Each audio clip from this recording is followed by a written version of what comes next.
Hello? And I just realized I forgot the music. One moment.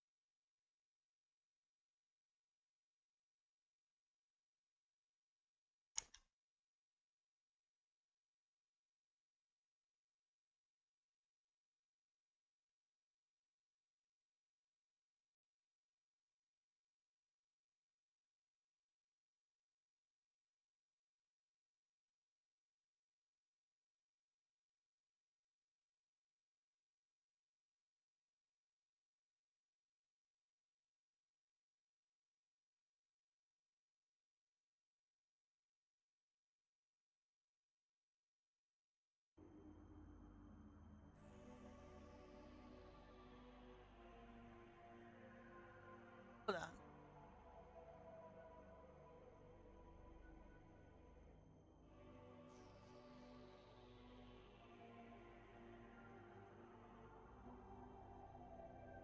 Test, test. There we go. Okay. Uh, there's a weird thing going on here. Play. Let's.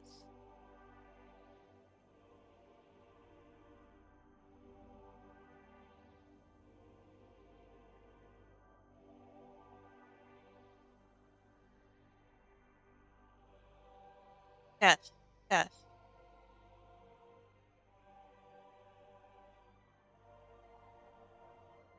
Alright, test, test. Okay. That's better.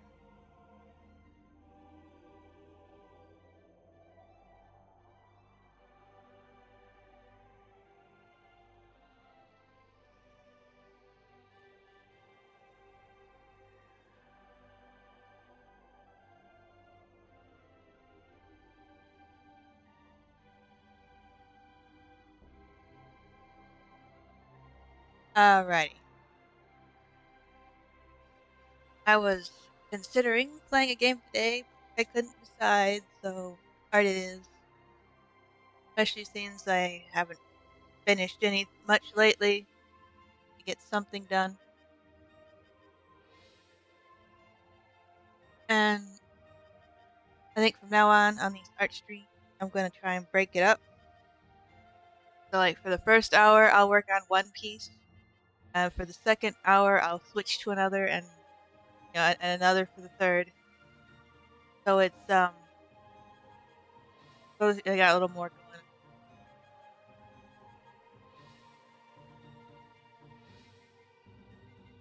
Also, I'm not sure if I'll keep streaming 𝗥𝗨𝗟𝗘𝗦. Just it's a very long, very slow game. Not a lot to really do or react to, so I just don't think it's well suited for streaming. More of a car ride kind of game.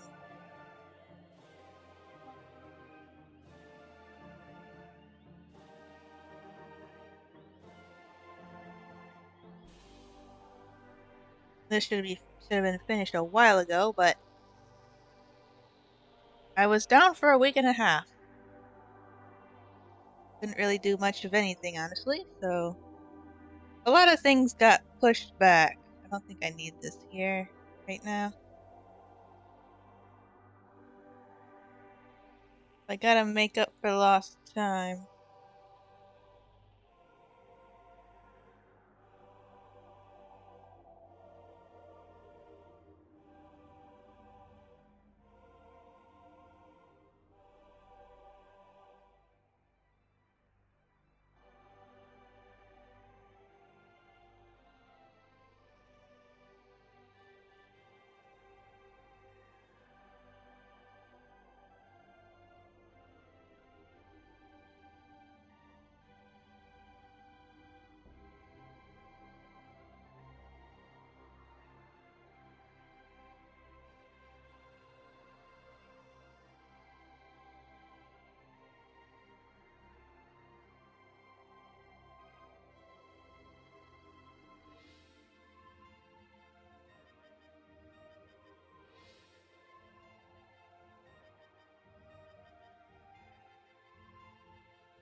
I'm really disappointed that the Switch 2 version of Crossworlds is delayed. Won't be launching with the rest, because that was the version I was going to get because of the portability. And it's not a game I'm going to be modding. That's usually the only reason I go for Steam, is plan to mod it.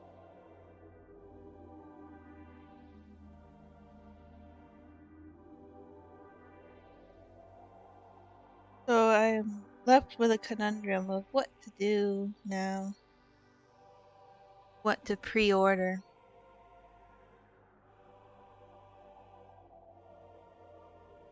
Like, I'm not sure, but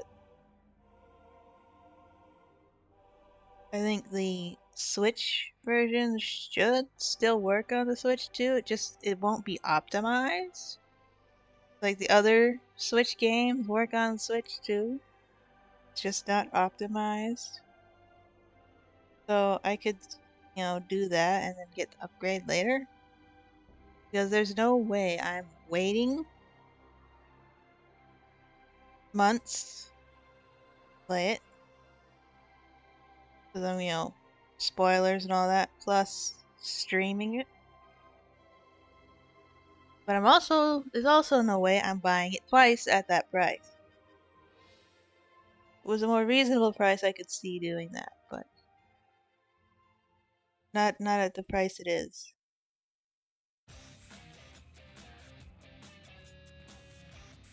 Getting out of hand.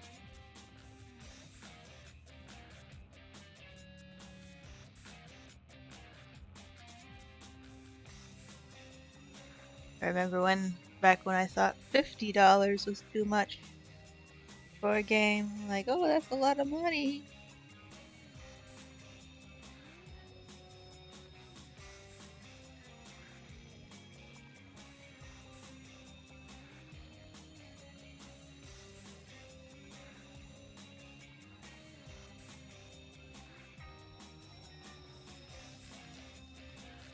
That was with Secret Rings, which a purchase I regretted. I did not care for the gameplay.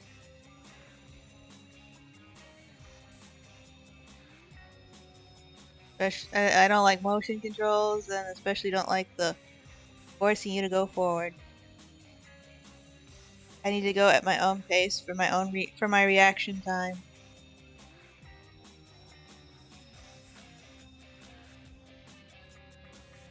I played the multiplayer party game way more than the actual game.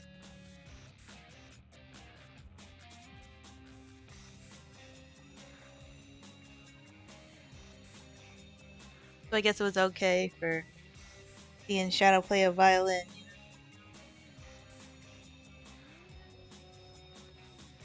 Maybe I should dig that out.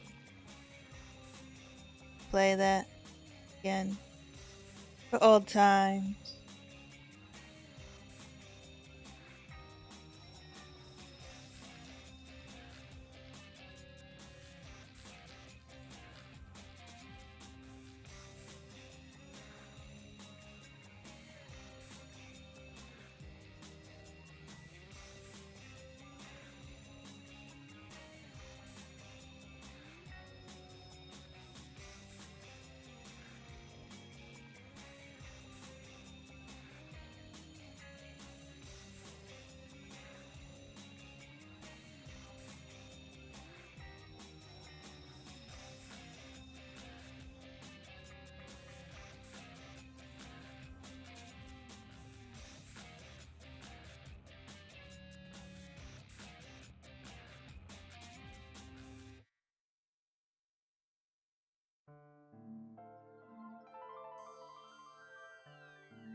Yo.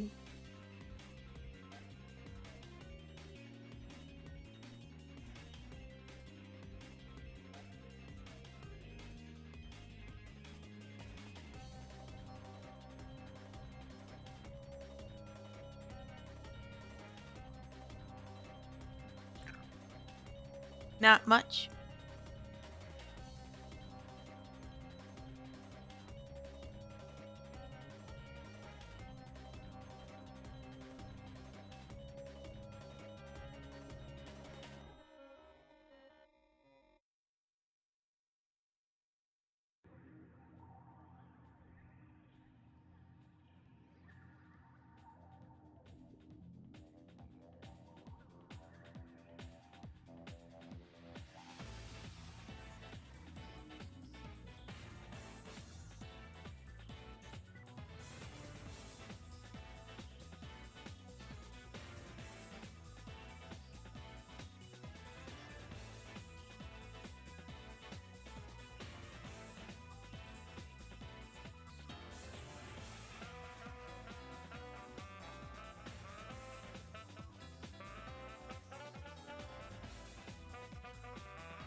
It's so wild that we actually got a stage in a tracking crossworlds of a stage from Shadow the Hedgehog.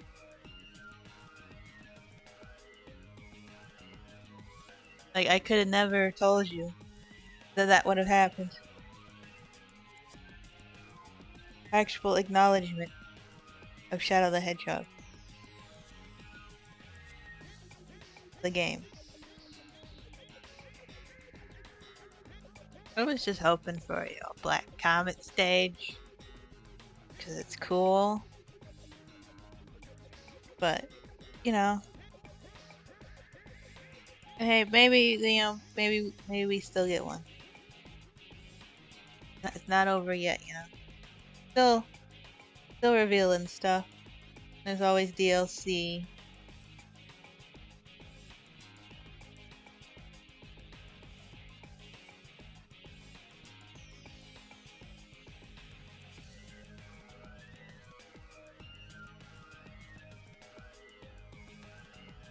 It's just of all these stages, it's the most unique.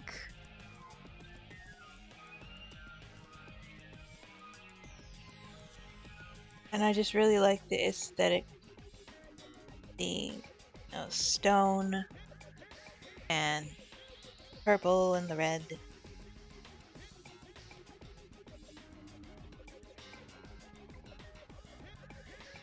Just looks really nice.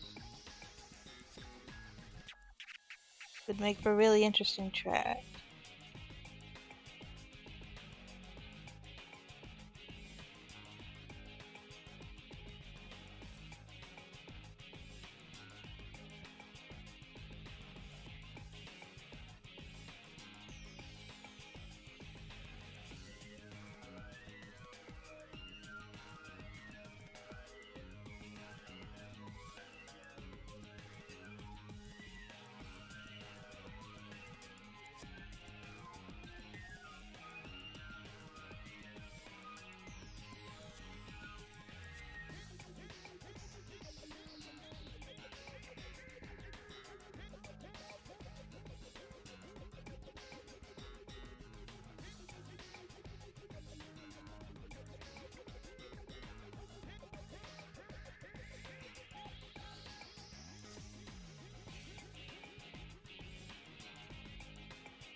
Posture check. Alright. Yeah. A little snap, crackle, pop.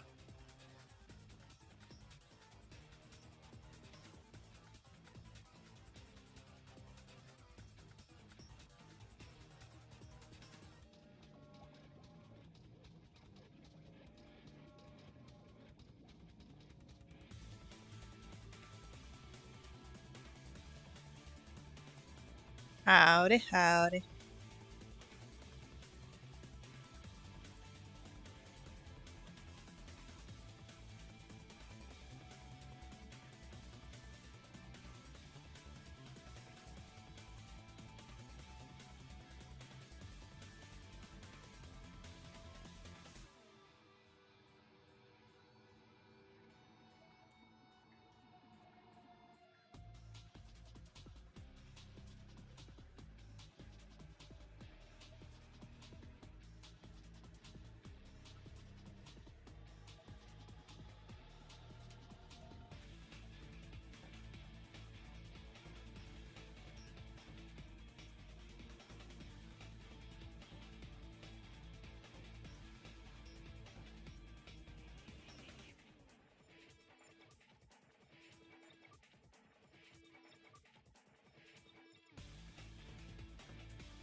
I believe the world is ready for Shadow the Hedgehog 2.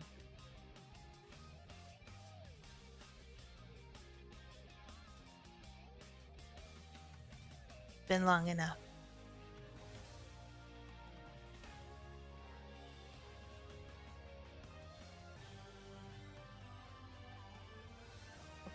A port of the first one would be nice as well, though. But...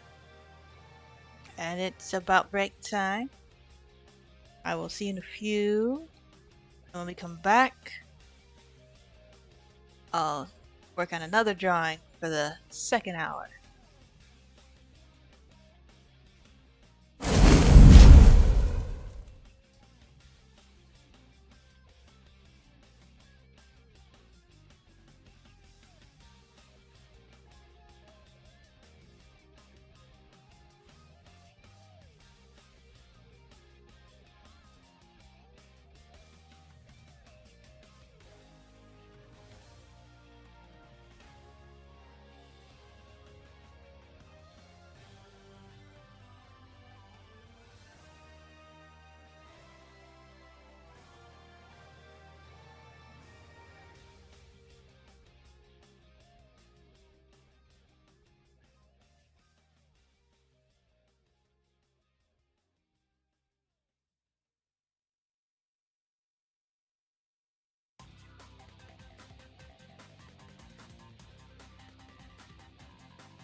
We're back.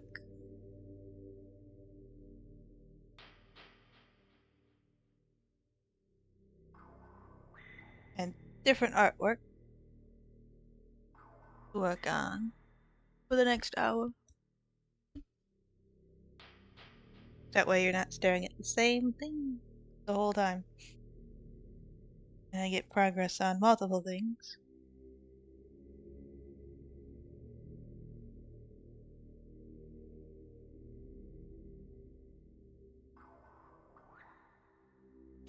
You see, at least these two drawings, the one I was just working on and this one, would have been done by now, but I had to go and have that reaction to the allergy shot and was taken out for a week and a half. And I got nothing done. Well, I managed to get some time-lapse videos up, but that was quick and didn't require a lot of brain power.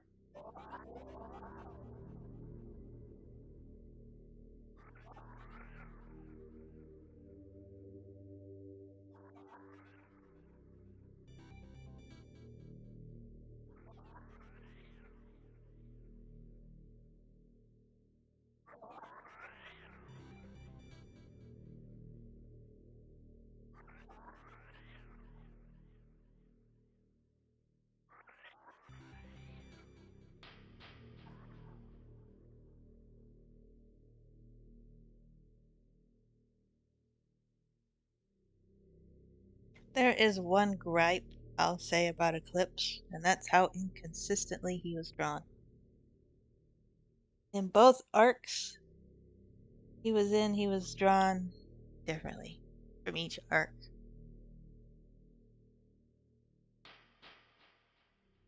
One of the big differences being the way his fingers are drawn. And while the second version is certainly easier, I prefer the first version, where he's got kind of stubby little fingers and a little claws. It reminds me of little lizard claws. Like a little gecko. And I like little lizards.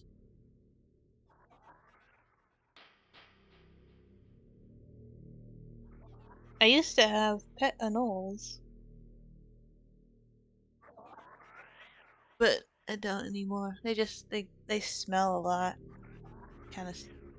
They kind of get smelly.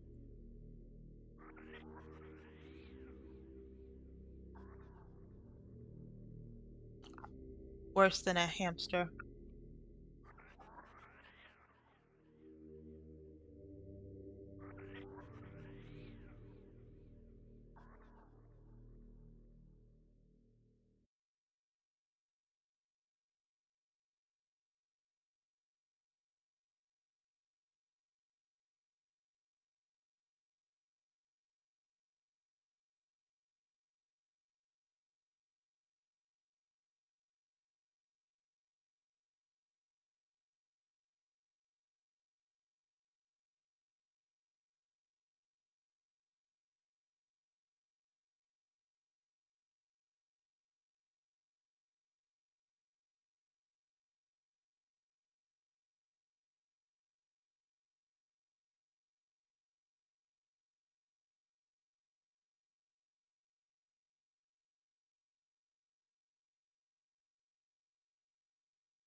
Yes, Eclipse.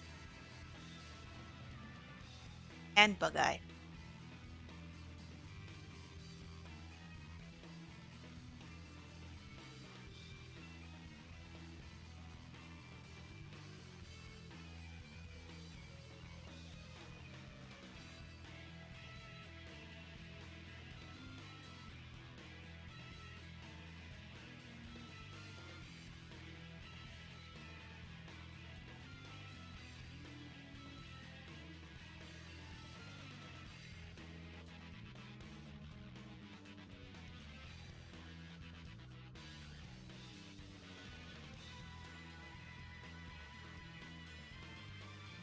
Yeah.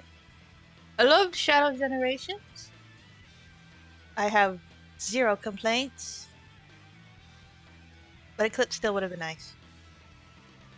I can I can understand, you know, not you know, he's pretty obscure. But it would still be nice. I do have a small glimmer of hope though, considering the use of the name Abraham Tower, which came from the same arc Eclipse debuted in.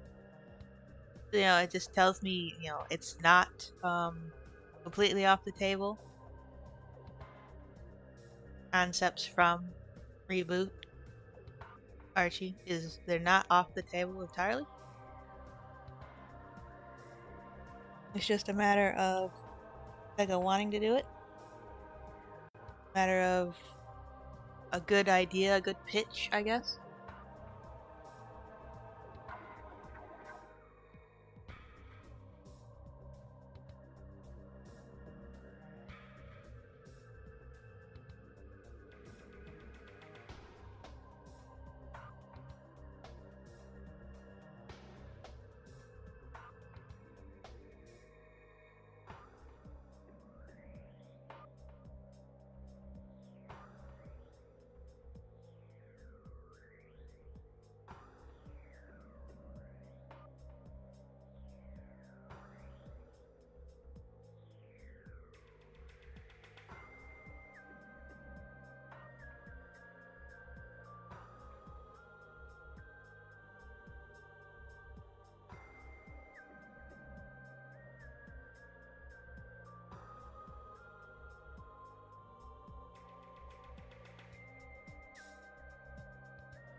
I am hoping we get some nice Black Arm stuff in that not Shadowfall, um, Chasing Shadows comic that keeps getting delayed.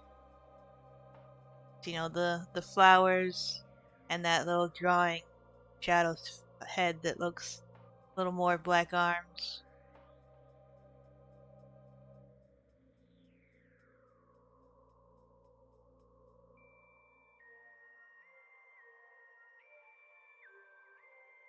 It'd be nice if he's being saved for a future Shadow game. I don't necessarily see it happening, but anything's possible. I mean, it certainly feels a lot more likely now. But I could see more him just being brought back in IDW. Since he started as a comic character, I could it seems more likely that he would come back in the comics, which would be perfectly fine by me.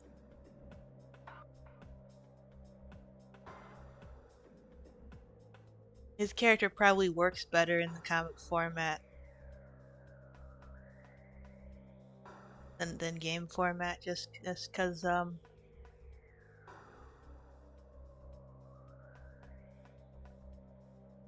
the way he is.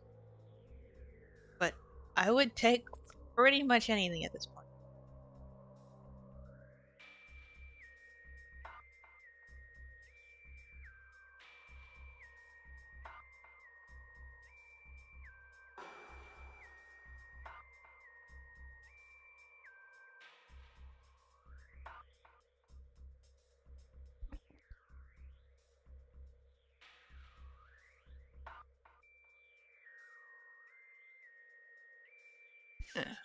𝗥𝗨𝗟𝗘𝗦 creation chasing after the half-breed that erase their kin would be quite a plot, yes. Given Sega's new head said he wants to get crazy with some of their IPs. Interesting, I hadn't heard of that. I wonder how crazy he means. I mean, 𝗥𝗨𝗟𝗘𝗦 felt kind of crazy after all this time.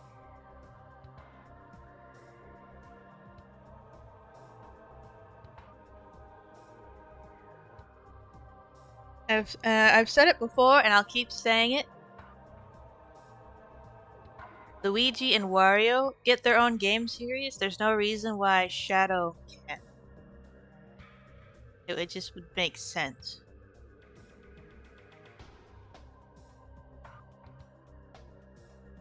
You know, popularity-wise, and they could use that for, you know, the more serious, gritty stories.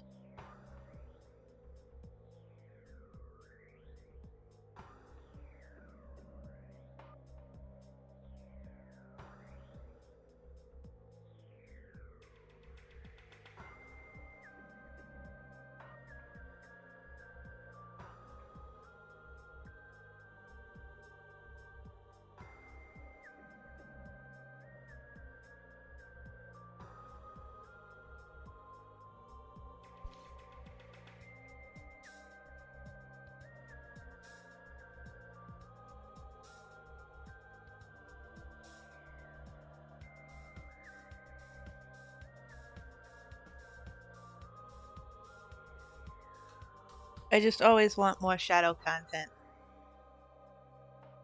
And Shadow adjacent content. You know, Eclipse and 𝗥𝗨𝗟𝗘𝗦 Shadow adjacent content.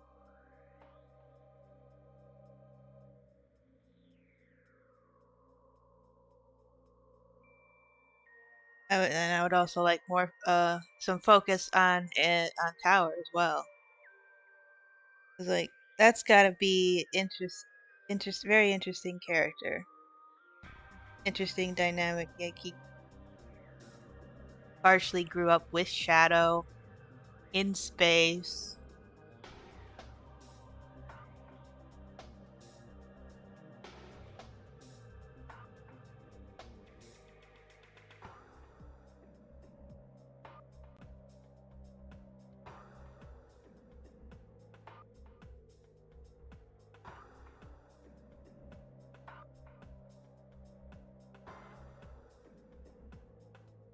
And we haven't seen his grandkid yet either. That keeps getting mentioned. The Tails would be the Luigi in this case, yes. Sega just abandoned the ideas after Sky Patrol. But we are just getting the Wario part on Shadow. And we need Eclipse and Tower. And given Tower uses guns. Let's see. For a while now, I believe a Tails game that has gameplay similar to Ratchet and Clank would be very fitting. Because of all the gadgets and stuff. And in battle he has that little arm cannon thing. I think Ratchet and Clank gameplay would be well suited to Tails.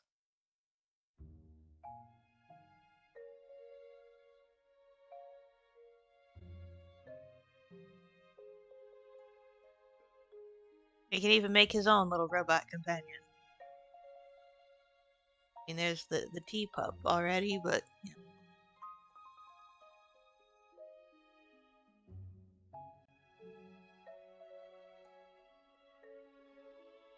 I wonder why Tails hasn't made his own robots.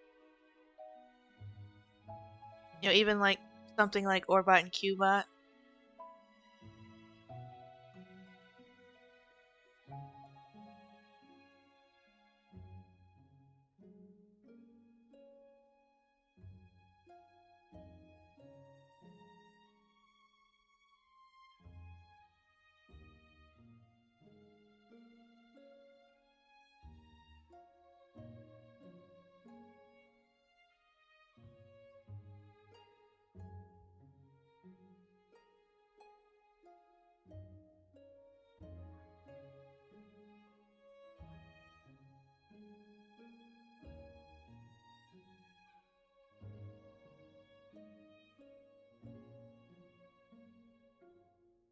Sup?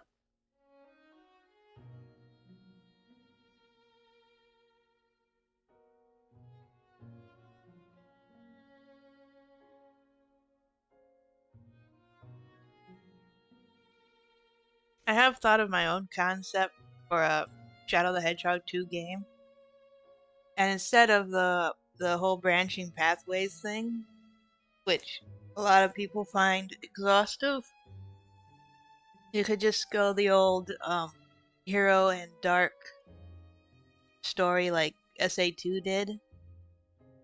But since, Shadow no longer needs to figure out who he is, Hero would be Shadow, and then you could have Eclipse as the dark story.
Gameplay utilizing the dark arm powers would be pretty cool.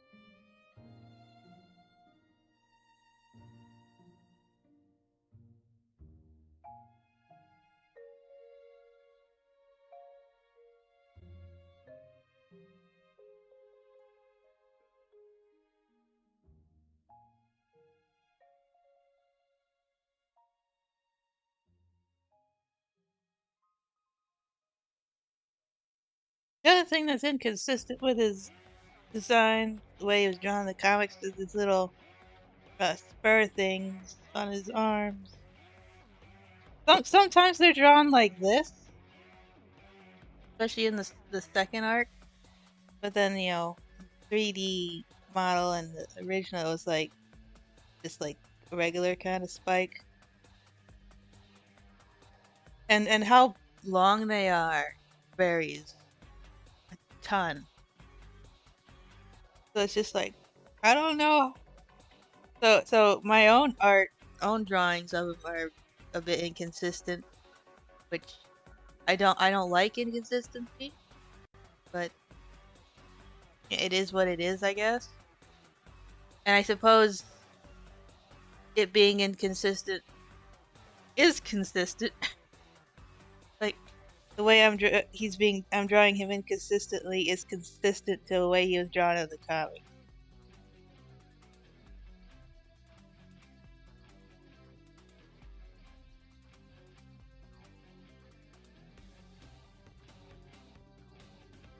So I've kind of been drawing his markings inaccurately because I don't know, just the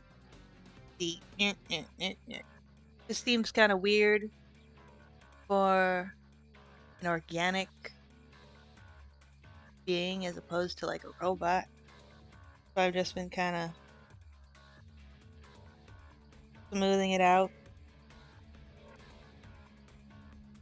especially on the little head tail things here.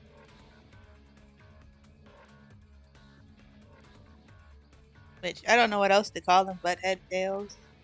Which is, you know, from Star Wars.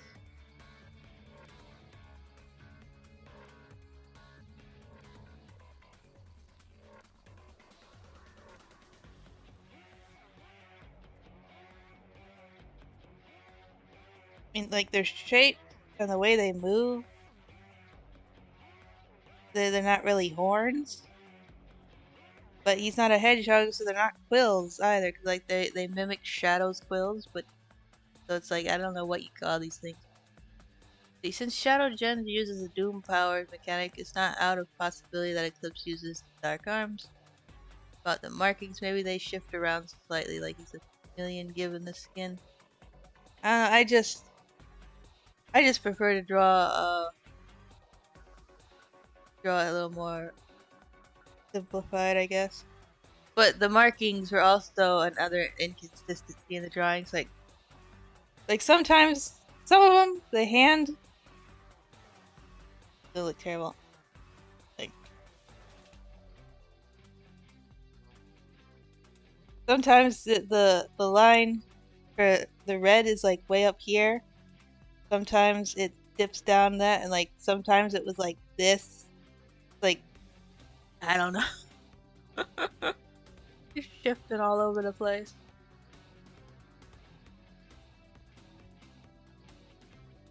His overall shape is a bit like a chameleon, like SBO. Like the head things are obviously longer, but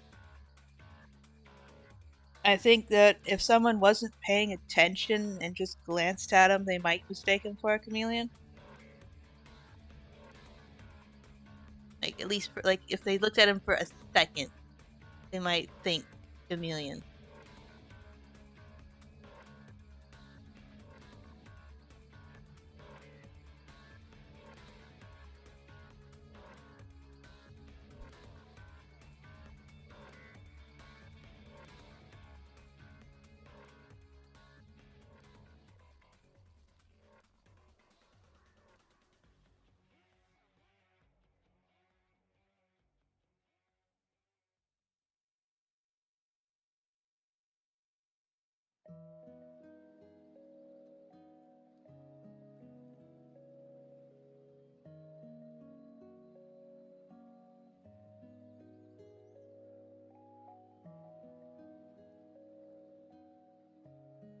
I got too many layers.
The reason I say they're not really horns is in the way they're drawn in the comic is they bounce around a lot.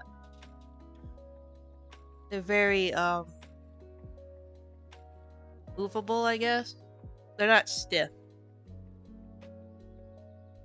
Like, you know, Doom's horns are. They're not stiff.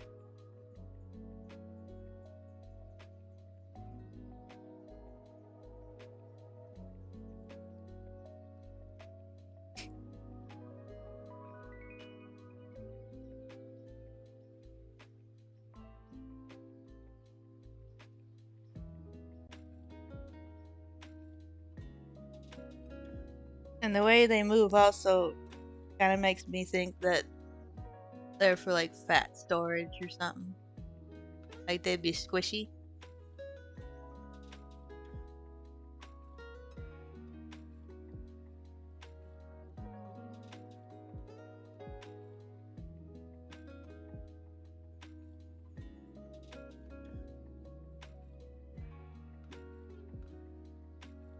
I think too much about alien biology stuff.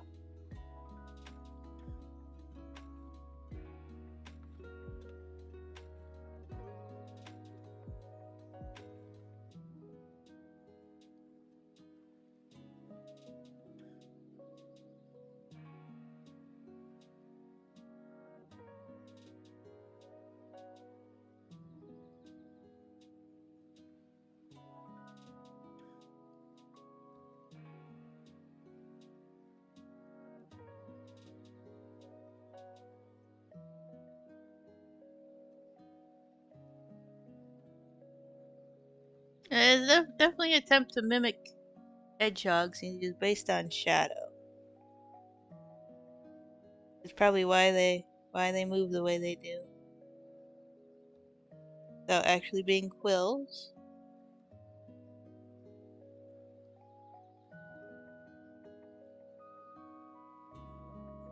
Like another thing, another thing with the, me overthinking the biology thing.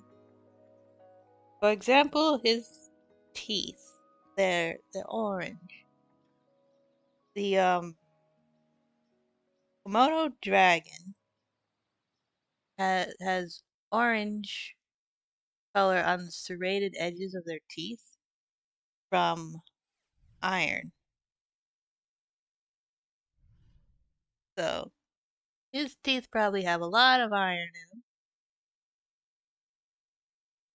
which means very chompy. Do not want to be bitten at all.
Yep. It's ironic that he never used it as he never bit as a part of battle. Like he's got these teeth and claws, but he's mostly punching, kicking, and he does use the barb on his tail. But I think the only time he used the claws was when he was fighting Omega on the comet with his monster form. I think that was the only time he really used his claws. Like, but why though? They're right there. They could do some damage. And here he is punching instead.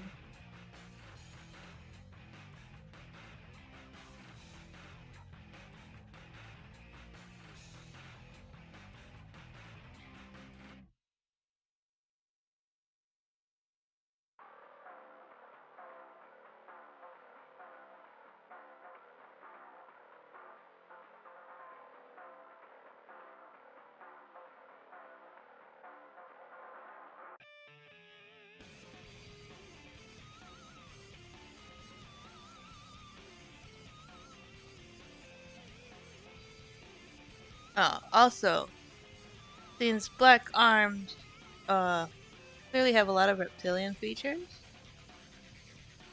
they're most likely you could easily conclude that they're probably cold-blooded. So Eclipse would not be getting brain freeze. Bro wasn't briefed on what he can do. Could be his 𝗥𝗨𝗟𝗘𝗦 aggression, why he doesn't even consider all he can do, which is interesting. Opposition. You think the aggression would make you go for the claws and teeth, you know?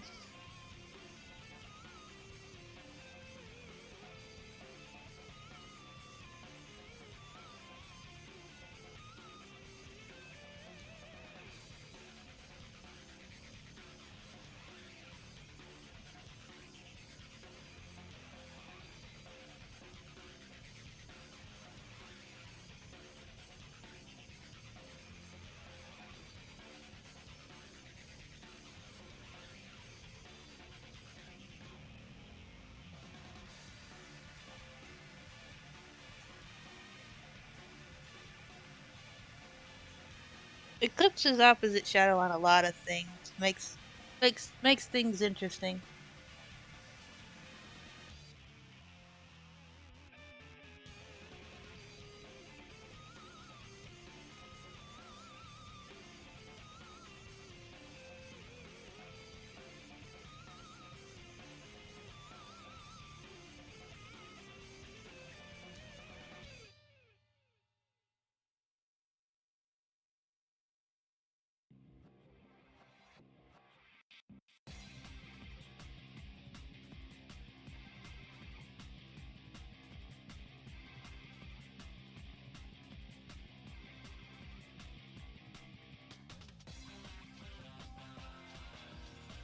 I've selected. There we go.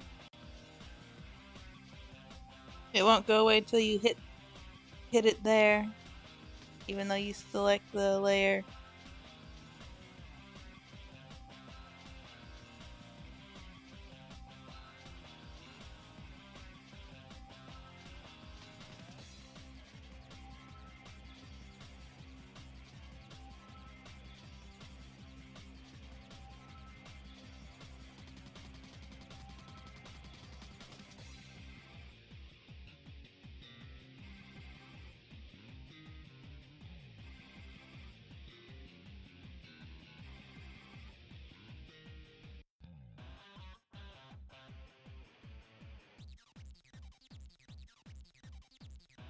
Yeah, 𝗥𝗨𝗟𝗘𝗦s have insect features too. They're like a mix of reptilian and insect features. Also, worms, because you got the worm types.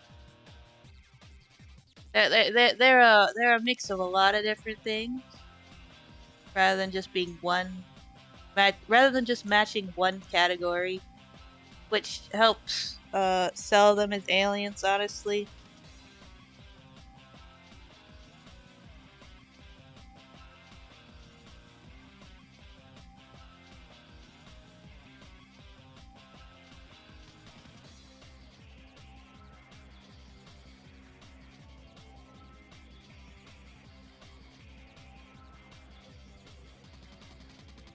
There are definitely types of 𝗥𝗨𝗟𝗡s that have scales.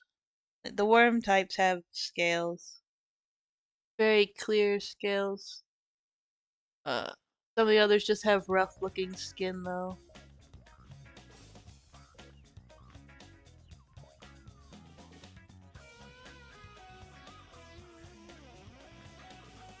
And Eclipse here has smooth looking skin with some texture stuff going on. Actually, the texture, now that I think of it, kind of reminds me of certain textures on the Black Comet, which is definitely interesting.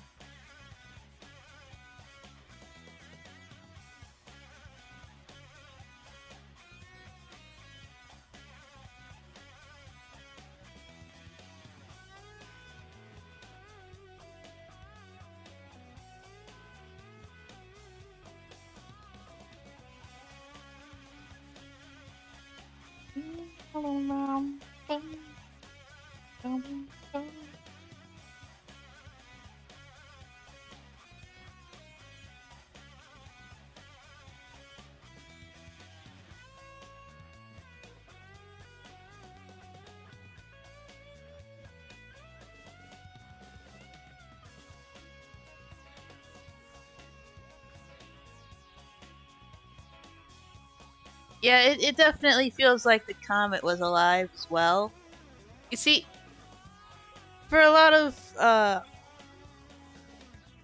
um well, not like some headcanons and stuff for the Black Arms, I kind of derive from the space pirates from Metroid because they have very similar feel with all their biotech, and they have living ships. Just it would just make sense. Like maybe it's still like an overall regular type comet that's hollowed out, but with living stuff integrated into it, into the rock.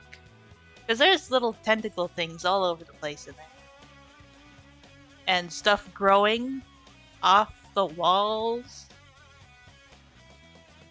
Not sure what all of it is. Some of the stuff growing off the walls looks like it's like they're growing the black tanks. That ship you had to shoot in Lethal Highway. I recently went into the game and took a little stroll in the Black Comet stages just to look at all the architecture.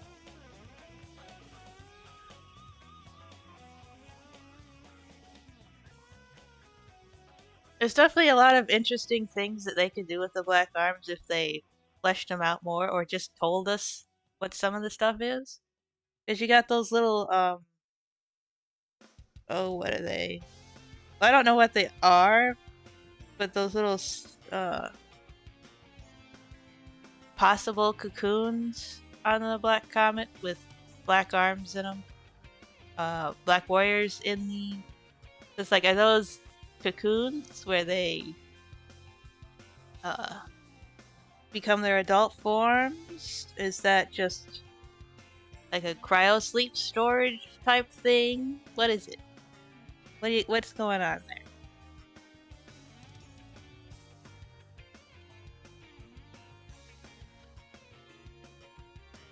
And then the other similar storage containers with the little globby things that pulsate. Kind of look like organs. It's like what's that? What's going on in there? And the same stuff was in tubes on Space Colony Arc. It's like there's a little more going on here. Can you tell us? The Half-Life games have Race X on the same vein of biotech mains. There's a lot to explore.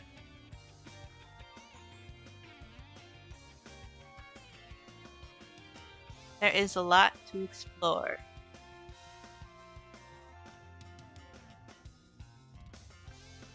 And there's a lot you can glean just from some of the dialogue.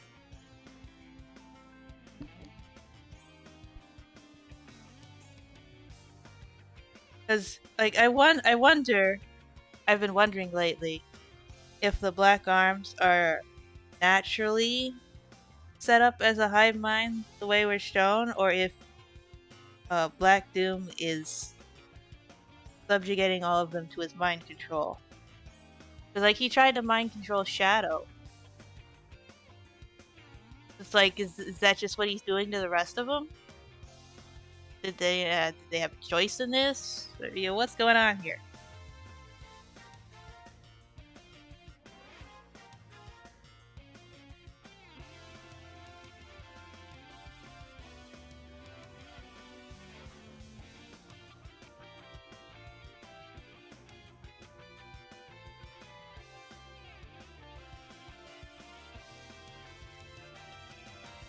And Doom's also got this whole focus on the Order. You're talking about the Black Arms Order, and it's like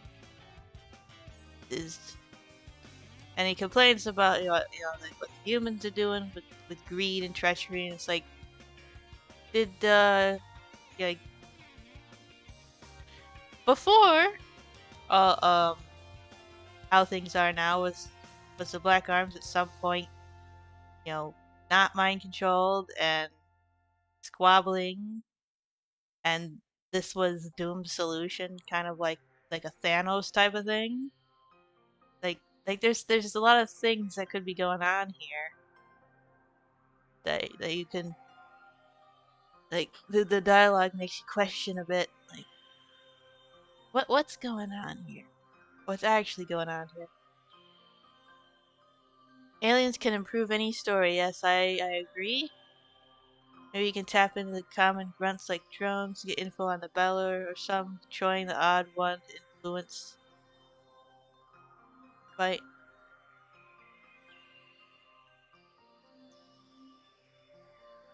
Like they all have some telepathic connection, but it's like is Doom using that? Is he just like a really powerful telepath and able to control everybody? So it seems like he's not completely directly controlling them all the time, because he'll show up and give verbal orders, like with Black Bull. So it's like I don't know. I feel like we could use slightly more explanation for this. How this works. Like, can we have a Tails tube on this, please? Have Shadow on as a guest. I mean, we covered the ancients already. Can we have a Tails tube on the Black Arms?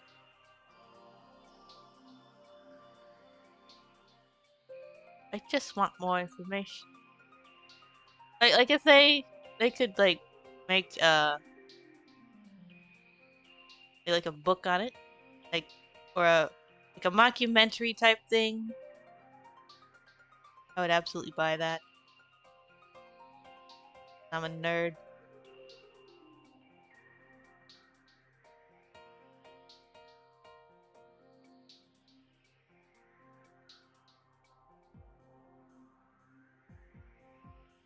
And it's break time again. So I'll see you in a few.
Alright, we're back. I'm gonna get back to this because I'd like to have something finished to post tomorrow since I've gone so long without something to post. Let's see. Draw the black stuff exists in tanks in the Ark, so Gerald and the humans would know. There are also other sources, other people who could know. Like anyone who picked up, hey, what you bonking me for?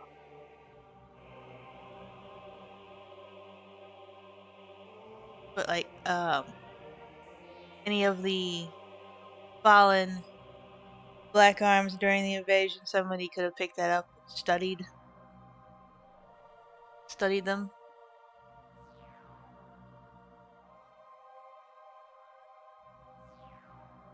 And Shadow knows some stuff he could share. My day's been alright.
Yeah, I need to get some more walking in.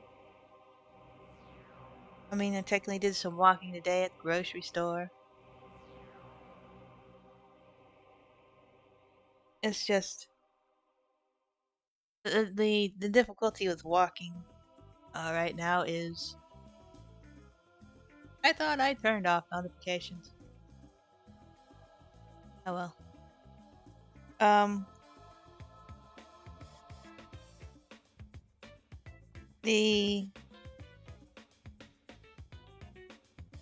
Should probably double check that for something else.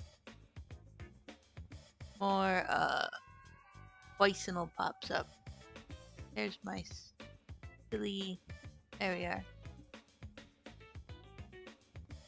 How did okay? That's capture card. There we go. Do not disturb is on. No notifications is on, and somehow it comes through anyway.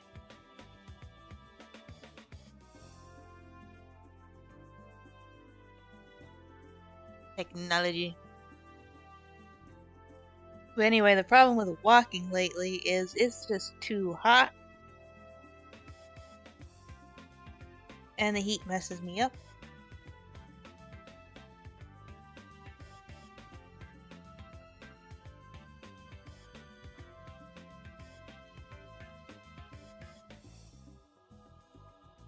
I still don't have my diagnosis because the cardiologist I got sent to apparently doesn't know anything. Just like, it's clearly something wrong. But, you know, heat messes me up, too much heat. And the problem with it, the big problem is I'm hyposensitive to the heat as far as, you know, feeling goes. So I don't notice it's too hot until I'm actively having symptoms, which not great.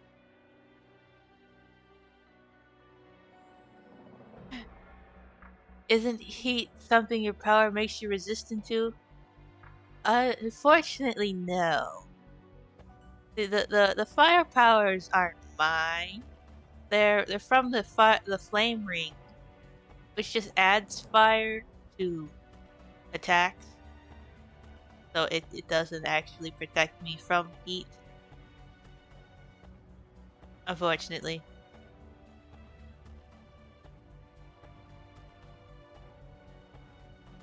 Been off your meds for too long, being back on them has zapped your stamina? That's no good.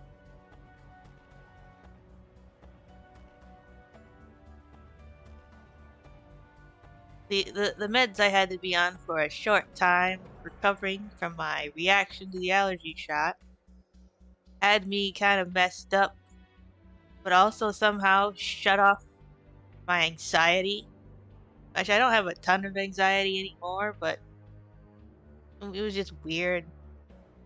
Like I had nothing to say. Maybe you shouldn't say or do that kind of thing. And all it was steroid. Why can't I speak? I can't speak. Steroid meds. Like I don't know why that would affect anxiety at all, but it did.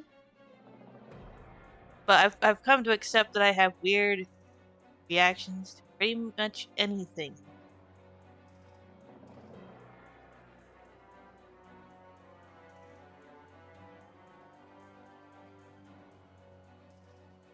Also having family on the road to a diagnosis.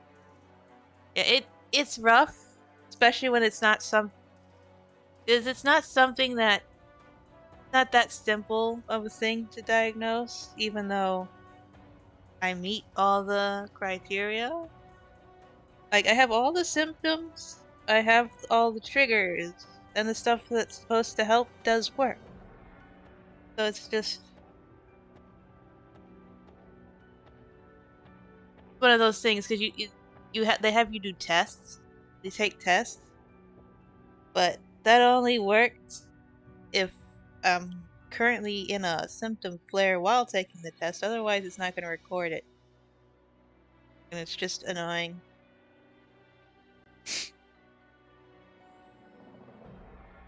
But it's like my Apple Watch has pretty much recorded the criteria. So it's like I don't know.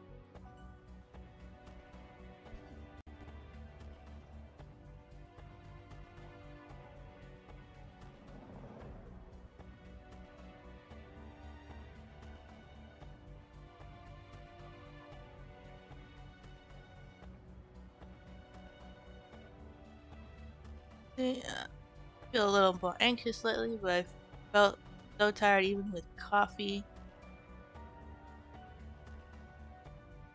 SSRIS, truly my kryptonite. Much, are those, is that like a, bleh. You're talking about like serotonin uptaker? Or something else?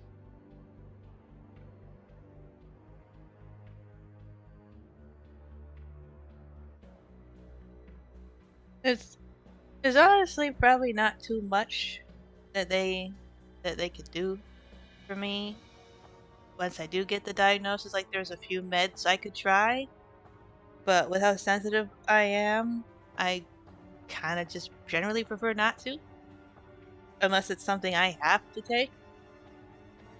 Like the stuff I've been doing that I found does help, but otherwise sometimes it's just a matter of, some days are just not going to be good days, and that's just how it is. You'll have to learn. Like if I do have what I think I have, I've had it for maybe 15 years already. It's just been progressively getting worse. So it's like I've already been dealing with it and adapting just automatically. It's just I want an official diagnosis, for medical reasons. Like if anything needs to be done, they know I have this so they can accommodate properly. You know? That, and it would just be nice to have an answer finally. And I cannot take serotonin uptakers. I was prescribed Zoloft years ago because they diagnosed me with anxiety, and I had the worst reaction to one dose. And at the time, I looked up the symptoms, and it matched up with serotonin syndrome, but there's no way to get that from one dose. So I think it just, I had like an exaggerated reaction to it, but I also think it just flared my symptoms because it also matches up with those. So it's just like, yeah, there's definitely something wrong with me. They just have to, find it. They have to figure it out and, admit it. Yay! Pets.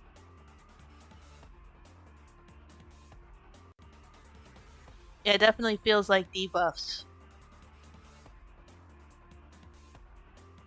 It also feels like with any of these diagnoses that you can never just have one thing. It feels like you're forced to buy the bundle.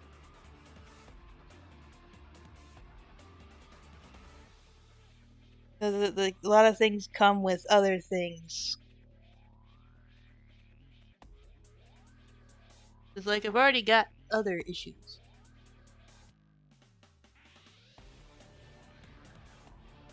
And there are, other, common things that co-occur. Oh, lovely. But what buffs do you think you have, Cinder?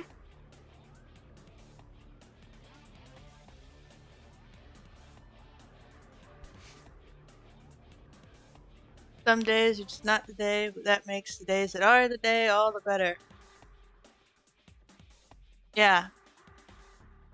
The week and a half I was messed up because of my reaction to the allergy shot, I felt so horrible then. And now that I'm past that, even though I still have my normal stuff, I feel like really good by comparison. So it's, it's perspective. So comparatively, I'm doing great, even though I still have my usual stuff.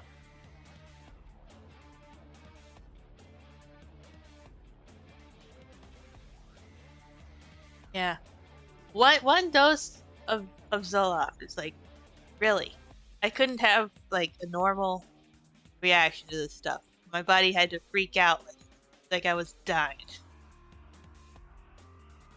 And not just like, because like it made my heart rate go crazy. I overheated, and my sense of touch became so sensitive that the edge of a leaf felt like a paper cut. It was horrible. All right, what buffs do you think you have? I assume you meant debuffs. I think I have some form of dysautonomia. I don't know if I said that right, but I've mostly been looking at plots. But some form of dysautonomia. Because again, I have all the symptoms, like all of them. Not all the time, but it's not an all the time thing either. It cycles.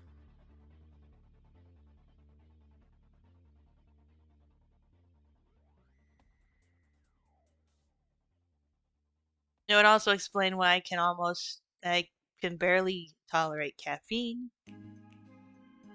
I can't handle any spicy when I used to be able to. That's the thing, is there is a very clear point in time when things shifted.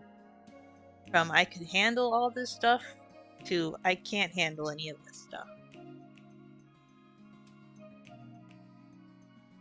I used to drink coffee. I used to get cappuccinos.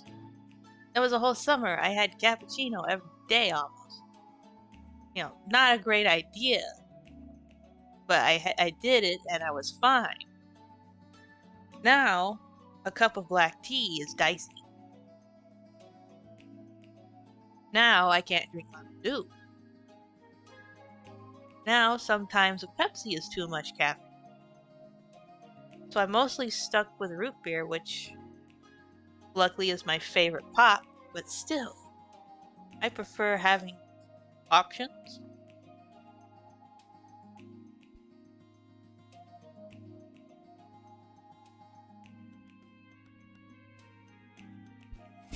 Yes, we do change with the passage of time. It's just this is a very dramatic change. I used to get the volcano taco. I can't handle the nacho cheese anymore. You know, spice level? Now, that is not ideal character development. Not at all. So it's very... It's like... Most of the recipe... Most of Shadow's recipe in the cookbook, I can't even eat. Because it would kill me. Can't have the caffeine, I can't have the spicy.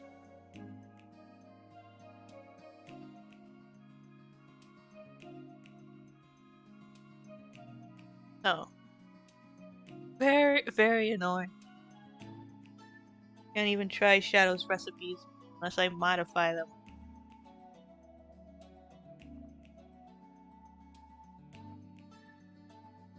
Do not feed the fox. You can feed me, just not caffeine or spicy.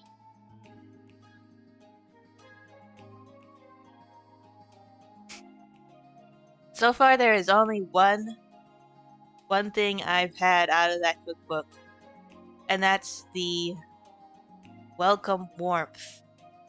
The hot chocolate. Which is very good.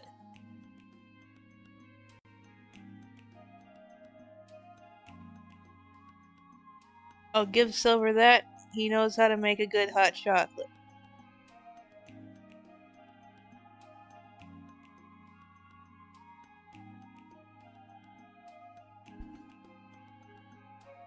Well, if you don't explode like seagulls when they eat rice? Yeah, hopefully not. Then again, I do find it hilarious that the burritos in there are called burrito blasts. And it's just like, yeah, you'll take a blast after you eat some burritos. Not the kind of blast you want. With all that spicy.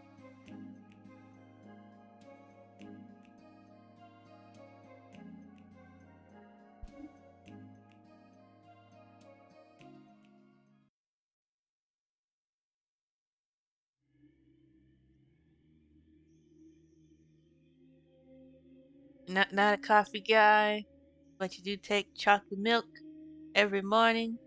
Get started. As part of my issues, one of them is nausea, and I've gotten to a point where no breakfast items appeal to me in the morning.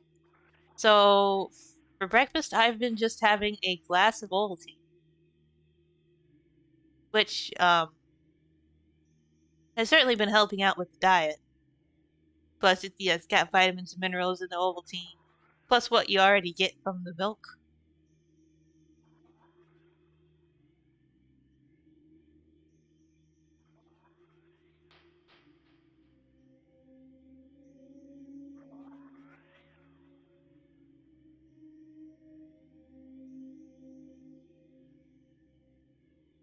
So I basically have chocolate milk for breakfast every morning.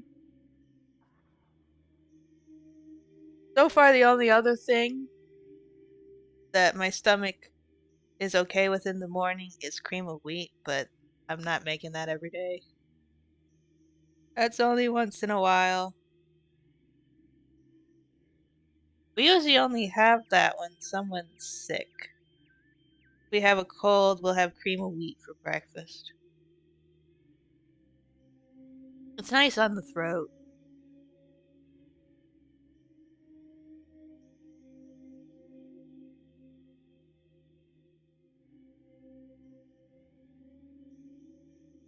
You got OCD to wash your hands. You have indoor shoes and outside shoes.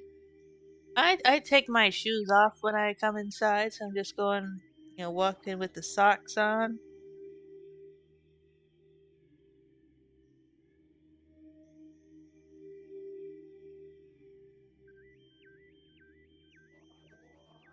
I honestly hate shoes.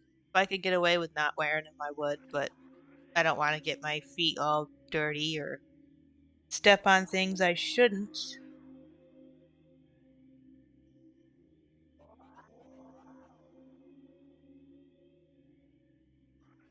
Don't want your feet to get cut or infections and all that stuff.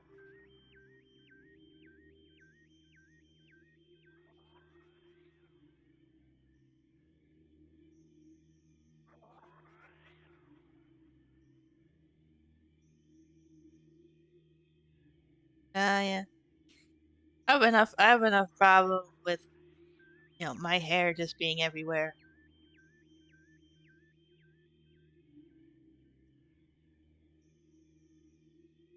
I shed like crazy and still somehow have plenty of hair.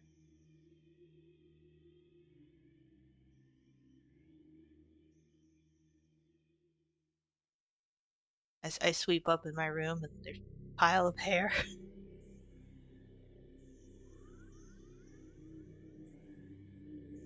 I had to snake my sink drain just to get all the hair out of it.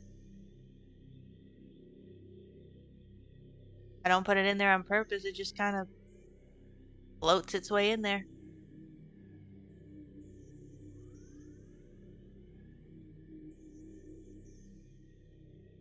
Doesn't help that I can't really see when my hair is on the vanity because of the color.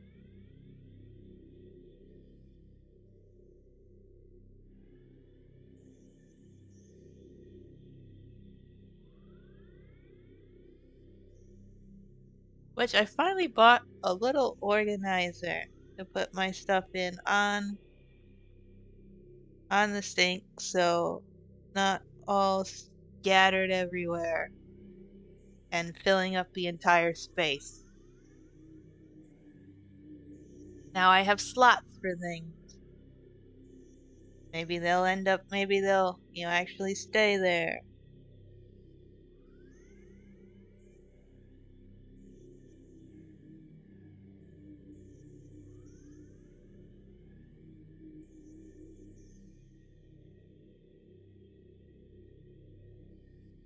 I also bought some lavender dishware because they were 50 cents. 50-cent cup, 50-cent bowl, 50-cent plate.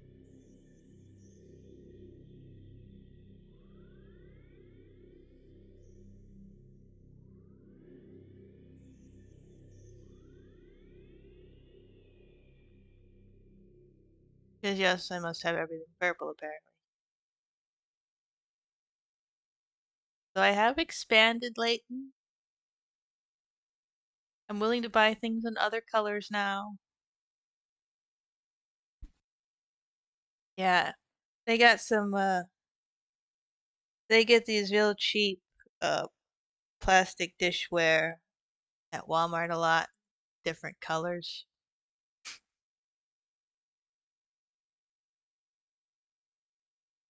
It's cost effective, frugal.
The cat outside walking around with a medical cone?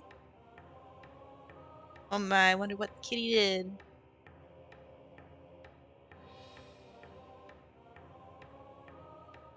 The cone of shame.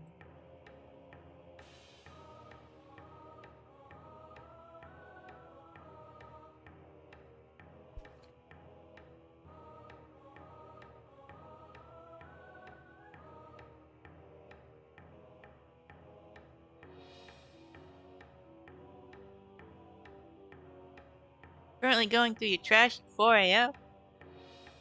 Are you a raccoon?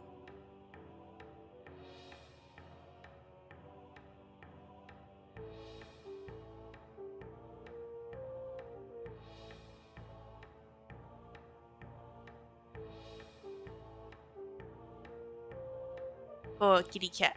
Hope it got a treat.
My next step on the whole diagnosis thing is see a neurologist. Which I was planning to do anyway.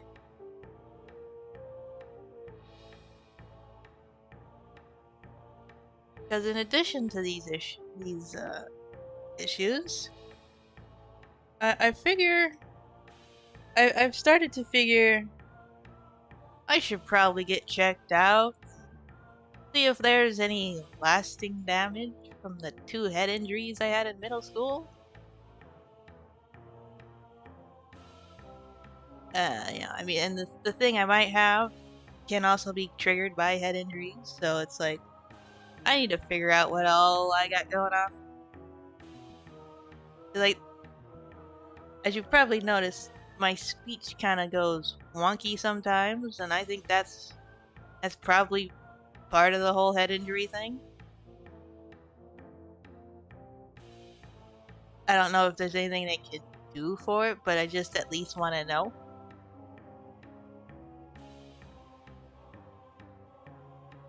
Because as they say, knowing is half the battle.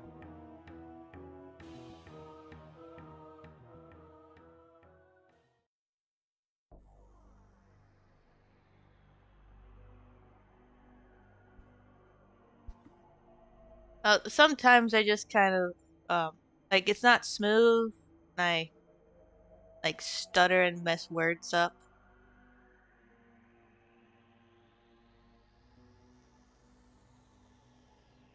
See, I was a not smart kid, and this happened twice. The first time was during gym class. We were playing a little thing that the teacher called 𝗥𝗨𝗟𝗘𝗦 dodgeball, which was dodgeball without teams. So anyone in all directions was coming for you. It was complete chaos. I did win the first one we played. Because back then I was quick and untouchable. Which is the problem. Because during one of these matches of 𝗥𝗨𝗟𝗘𝗦 dodgeball, I was running towards a ball to catch it, to grab it. And so was someone else. And I was a little faster.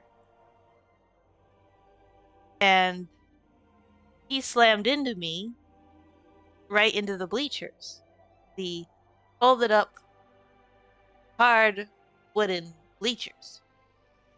And yeah, this was in middle school, but this guy was one of those middle schoolers who look like they should be in high school, you know, head taller than me. Looked like a basketball player. So that was quite the impact.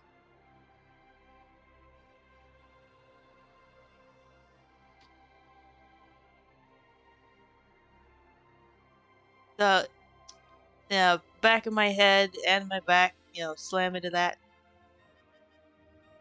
And of course, oh yeah, I get up immediately and just start running because I don't want to get hit by any of the balls because I'm still focused on the game. I don't care that I just took a hit, you know, I'm still focused on I gotta win this game. And the teacher, who I'm pretty sure was a sub that day, was like, "You okay?" And I just gave a thumbs up and kept playing. You know, but that teacher should have stopped me and made sure I was okay instead of just taking my word as it because I was a kid. And I thought I was okay at the time, but then, you know, later I threw up. So mom took me to the doctor and they said I had a slight concussion and a bruised stomach. Which later, recently, I'm reading some stuff, and apparently if you throw up later, that means it's not a mild concussion. So it's like, I don't know. So yes, that was a concussion. But, you know, I kept playing anyway because I was a dumb kid.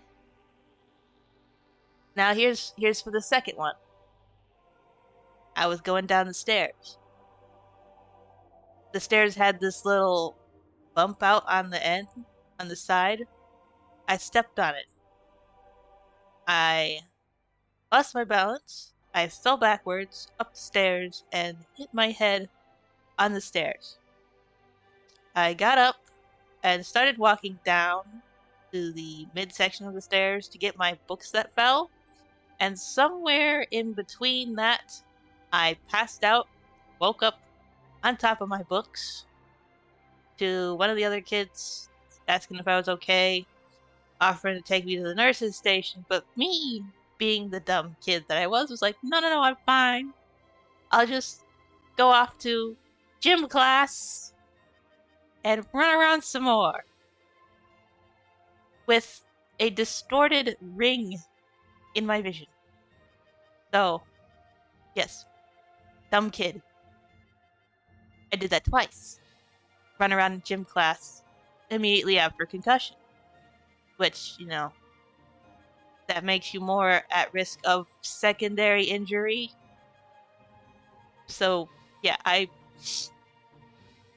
really messed my brain up somehow. Well, not somehow, but I definitely messed something up.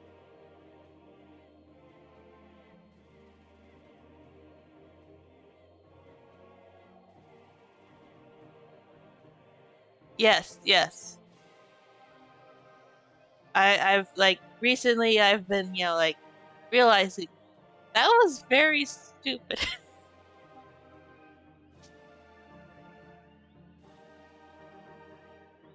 I was very focused on. You see, I don't like having a lot of attention. I don't like being fussed over. So I went on to gym class. And, I was saying, my arm isn't falling off. I'm not bleeding, I'm fine. That kind of thing. Yeah, I just want to get back to playing. I'm not thinking about anything else. Because apparently back then I thought I was the ultimate life form or something. Like, no, you're not. Sit your butt down.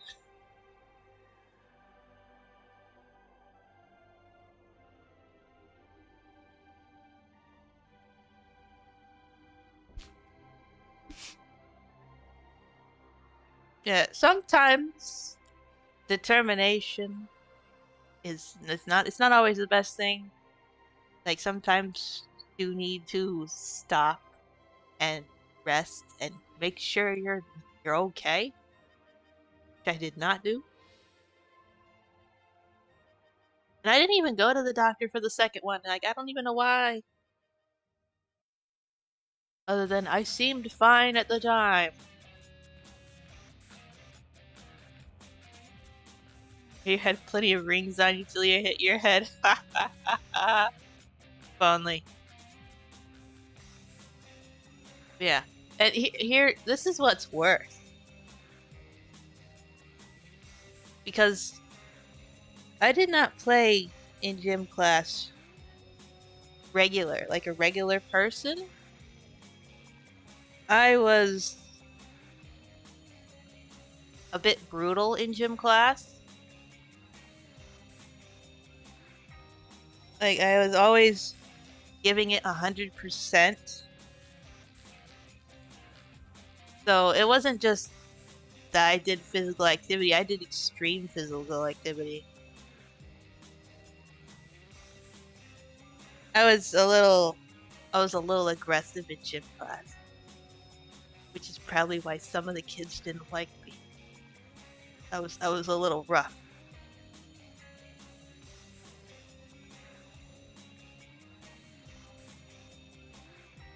I was channeling too much 𝗥𝗨𝗟𝗘𝗦 the Hedgehog.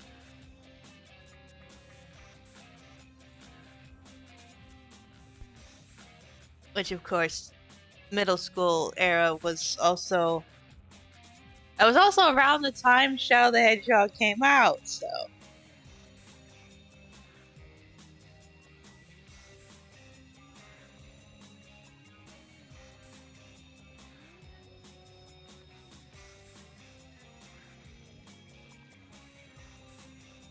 Yeah, I'll try to hang on to my ring.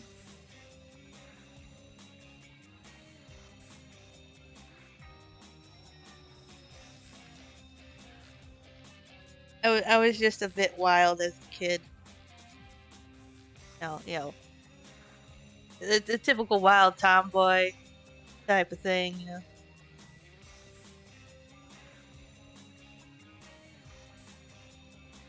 Yeah, sometimes going all in gets you in trouble, though. You gotta know when it's a good idea to do that and when it's not. I've definitely learned not to push it.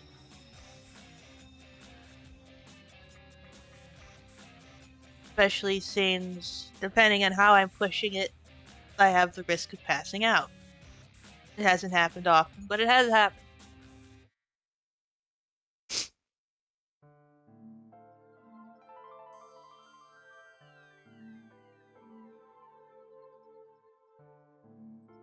Oh, Cinder couldn't be contained. Sometimes, to some consequences, came out wiser than I said. It would have been nice to come out without concussions, though. Or at least without secondary injuries.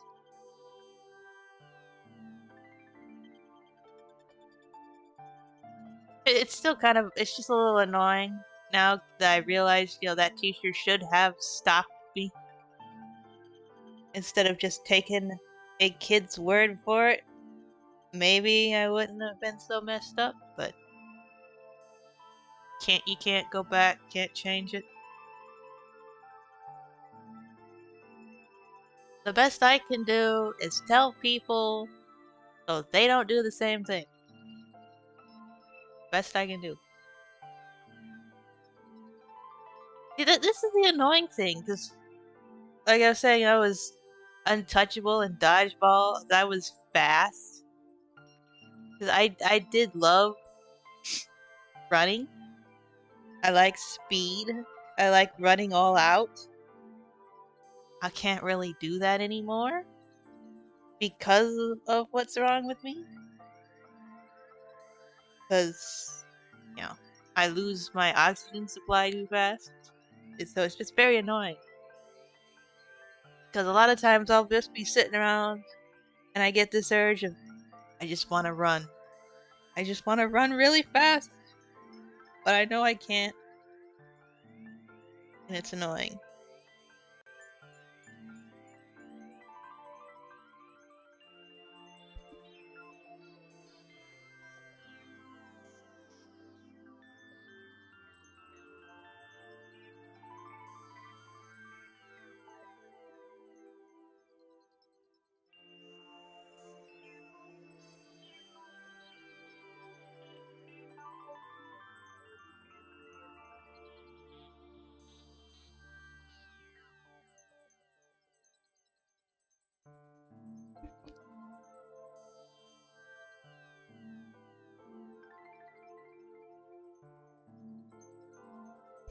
You thought I said autism supply? And I was like, you could borrow my... No. Oxygen supply. I've got plenty of that.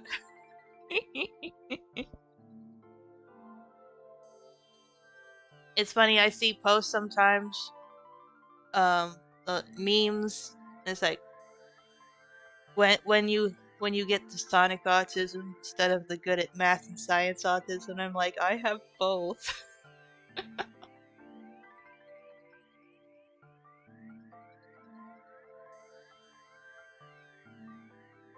Which was probably also a factor in not realizing I had problems because I was already advanced.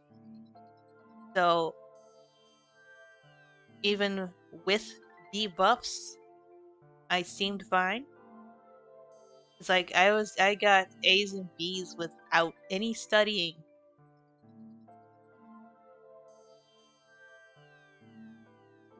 So like it just kind of brings me down to regular level. Because when I was like in elementary school years, I was getting college level test scores on the big yearly test.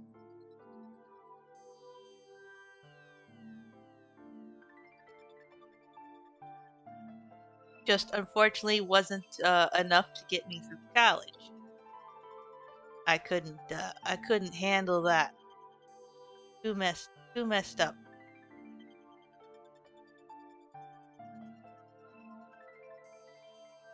Sneaky. Not really sneaky when you announce it.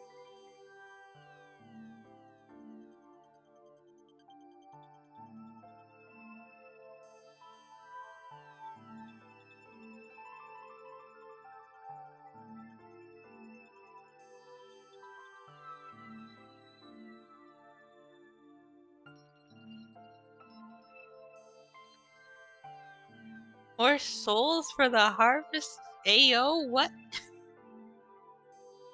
That isn't concerning at all.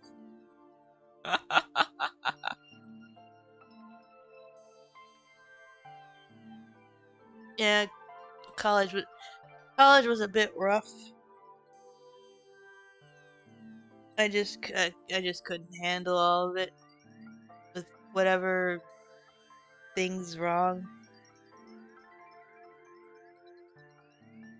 With whatever I got from those head injuries, I couldn't handle it.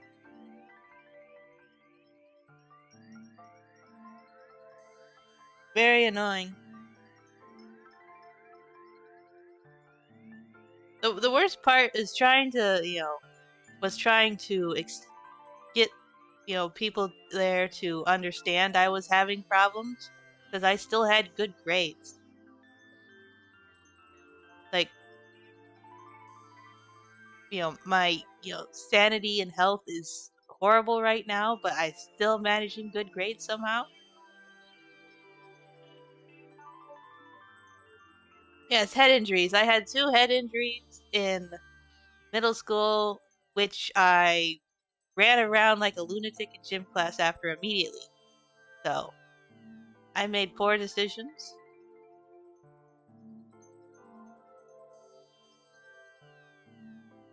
And there are definitely consequences. Because I was a crazy tomboy who thought I was the ultimate life form, apparently.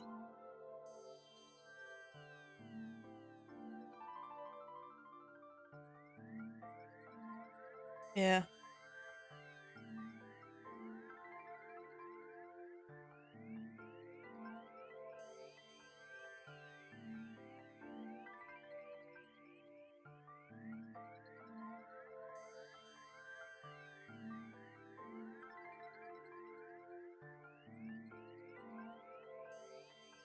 I suppose if I had tried different solutions, I might have been able to get through it. But at the same time, I was like, if I can't handle this, there's no way I can handle the actual job. No way. No way in the world. So why go through all that for something for a degree I wouldn't even be able to use because I can't handle the job?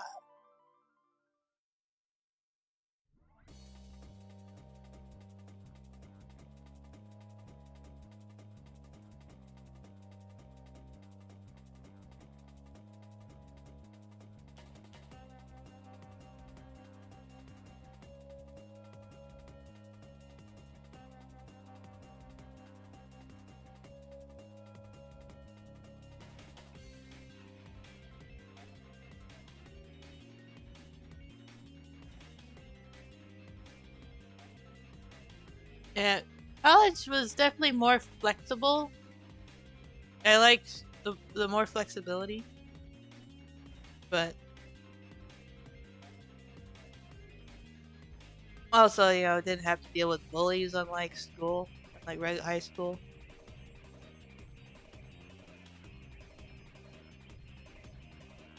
There was plenty of frustrating things in college though.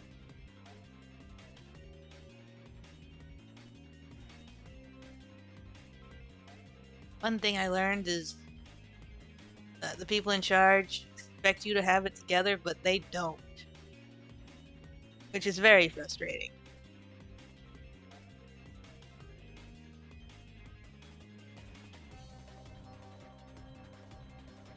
That and I got denied a note taker through their disability program, despite them saying I could get one because I was doing fine in my other classes. That's literally what they said. And I'm like, what do you mean? Don't you think that means there's something wrong with this specific teacher? But, that's how it goes. That.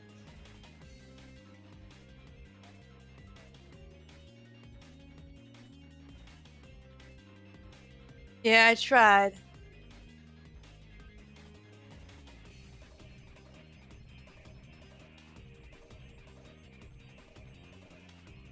I gave it a shot.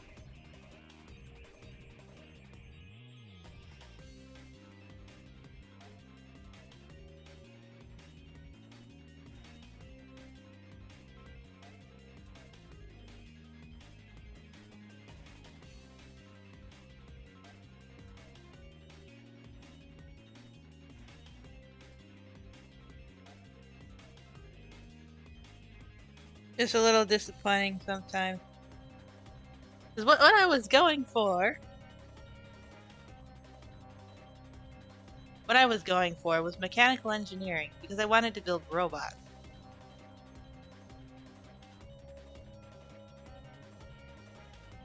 But yeah. It didn't work out. So no robots for me.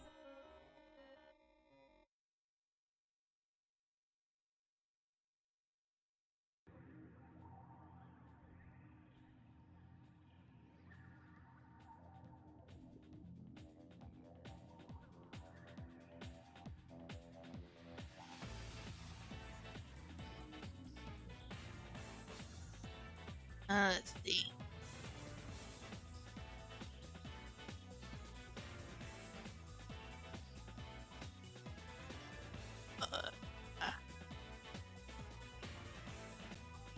See, the fact you have to ask to use the restroom in school is ridiculous. I'm sure that you don't have to ask to go to the restroom. In prison, the whole restroom thing at school really drove me up the wall. It's like, how can you know, prevent someone from a natural bodily function? And it's like, if you don't go when you need to, if you hold it too long, you can ruin your bladder. You can have health problems from that. So it's just like, there's something wrong about this.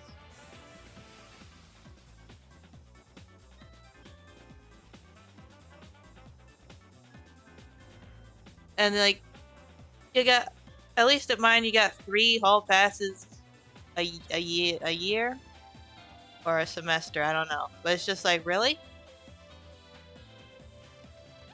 So, like, I ended up having a bad habit of not drinking enough because I didn't want to have to deal with that. Which, I don't know how I even managed. I have to drink a lot now because of whatever I got wrong with me. It's just like, that's unbelievable. And like, one teacher was complaining about a bottle of water on someone's desk, calling it a distraction. I'm like, if that's a distraction to somebody, I think that's their problem. They can't handle a water bottle on someone's desk. Some people need to drink. Some people have health problems that require other things, extra things. It's just like, I don't know. Some people have issues. Some teachers just have power trips. That's all they're in for it for. They make terrible teachers. You don't learn anything from them.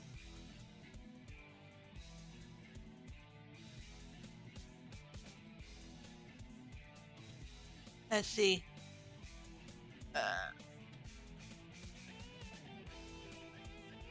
Catch up with chat some more.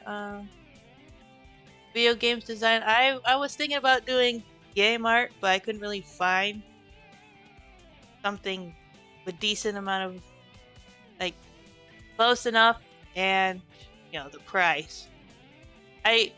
Luckily, like, as bad as college was, luckily I didn't end up having any debt because I got a scholarship and I qualified for a grant because of my grades in high school. So I mean, I still had to pay for some things like books, but otherwise, at least I got that money. So high school grades are definitely important for college, because then you can get some good scholarships.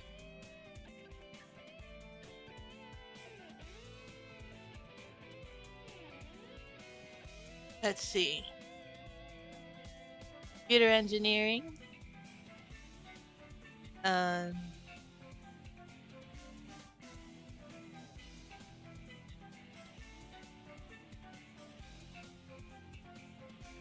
Yeah, nature's calling for a reason. Kids that abuse bathrooms, though, just camp out there, skip class, or consume objectionable things. Yeah, that's the other thing that annoys me is when everyone else gets punished for the few people that are causing problems, because that doesn't fix the problem. Unless you like single out the bad actors, they're not going to stop. They have to be treated separate from the other people, or they're just going to keep doing it. Also, if you get punished no matter what, even if you do behave, then there's less incentive to behave, and then you end up with more problems, basically.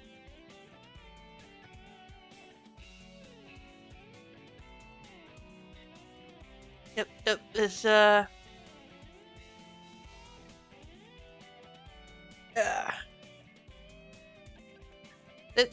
plenty of things about school that annoyed me. Plenty of things. There's like some things just don't work.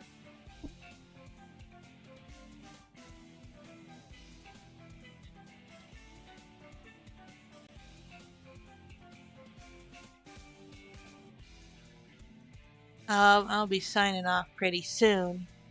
But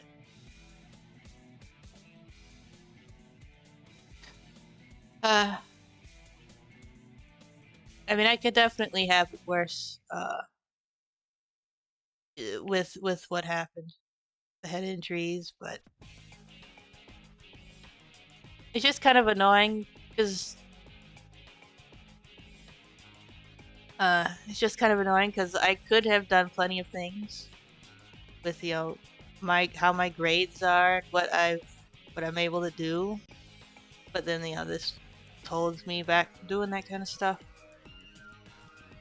like building robots.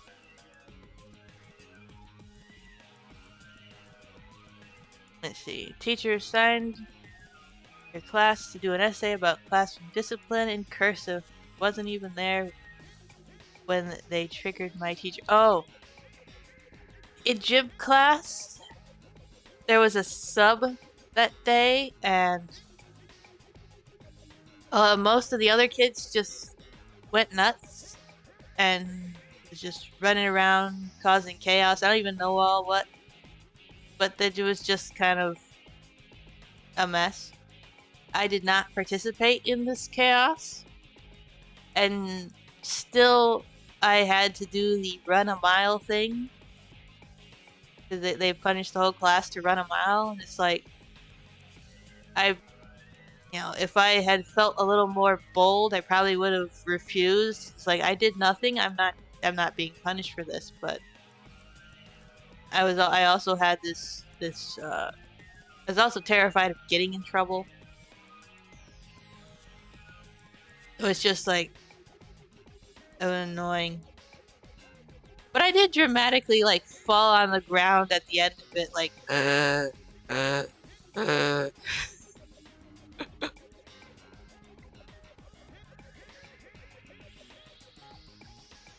but there was other things where I was very stubborn about, because some teachers are like, the bell doesn't dismiss you, I do.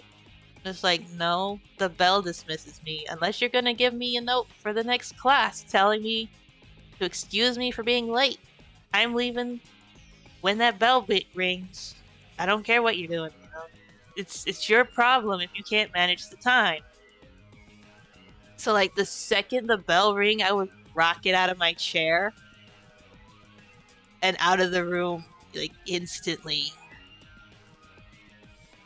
It's like, no, you don't own me. I don't know who you think you are, but you don't get to tell me I stay here. You can't hold me past the bell. Not how this works. Just insane sometimes what they think is okay.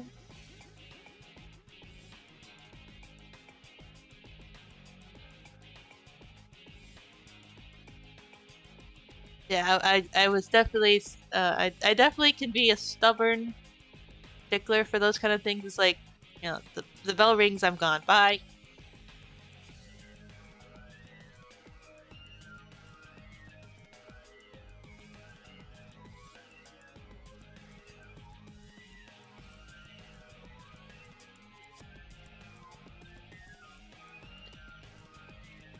School definitely made me grumpy about a lot of things.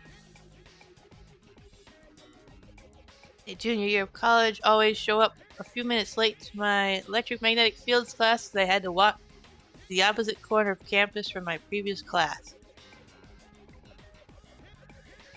Yeah, the first when I first started going to college, like the first few weeks were an absolute mess, disaster.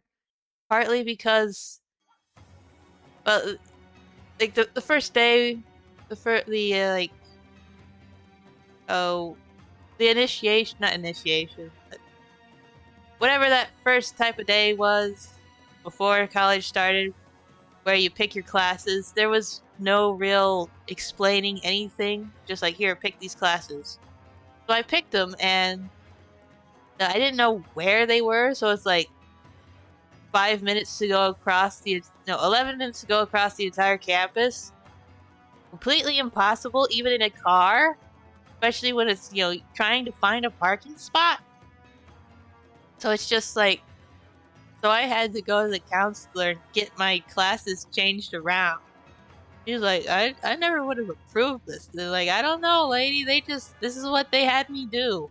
They didn't explain anything. I didn't know where these classes were. But, so yeah, like, the first week was a nightmare.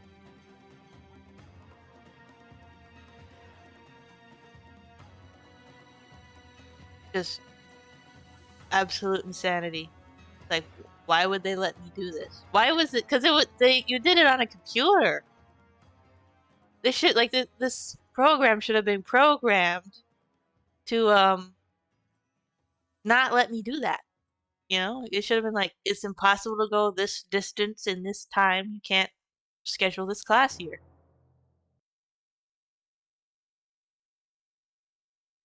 So it's like, I'm never going to be on time for this class. I need to change it.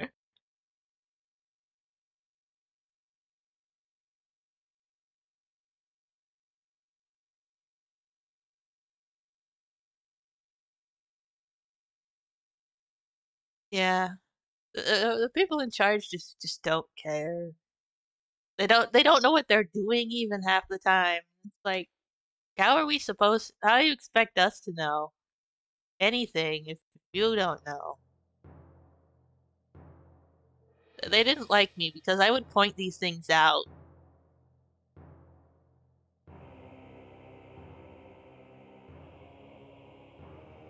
Like I was, the note taker thing from earlier. I was told that, the the instructor doesn't even have to instruct what's on the test or something. You're basically expected, you need to just teach yourself, kind of thing. So I was like, then why do we even have the class? Why are we paying the teacher then? If if if they don't even have to do their job right? Like, why?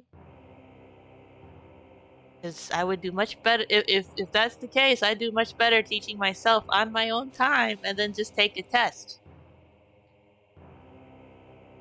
It's just like, why? Why are we here?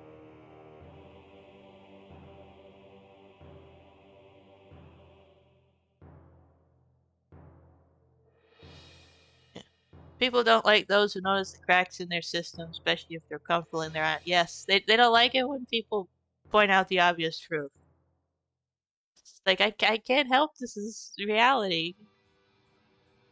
Let's see, remember I got credit for Calc 2 through my app exam, but advisor suggested I take Calc 2 again. He just wanted money.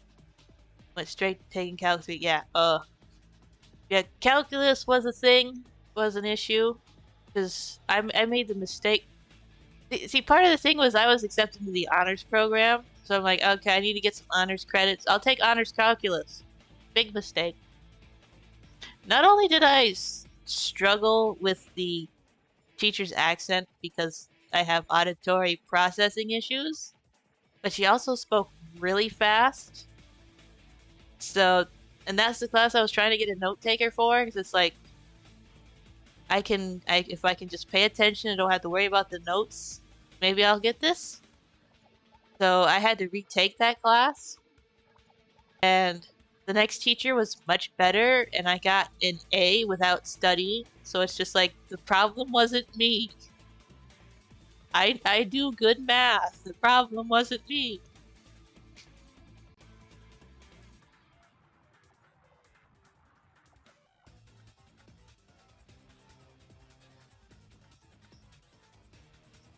So it's just annoying. That was just slightly under the requirement, the grade requirement to take the next class. Cinder, the problem wasn't me. Yes. For once, the problem wasn't me. It was just too fast-paced and I couldn't understand her. Because again, auditory processing issues. You're like, this is a disability, people. Give me a note taker. But no, they wouldn't do it. Even though at the beginning, when I registered, they're like, you can have a note taker if you need one. And I was like, I need one. You're doing okay in your other classes. You don't need one. Like, wait a minute. Hold on. This isn't an intelligence thing, alright? This is, my ears aren't, well, actually, it's not my ears. It's the brain processing what I hear.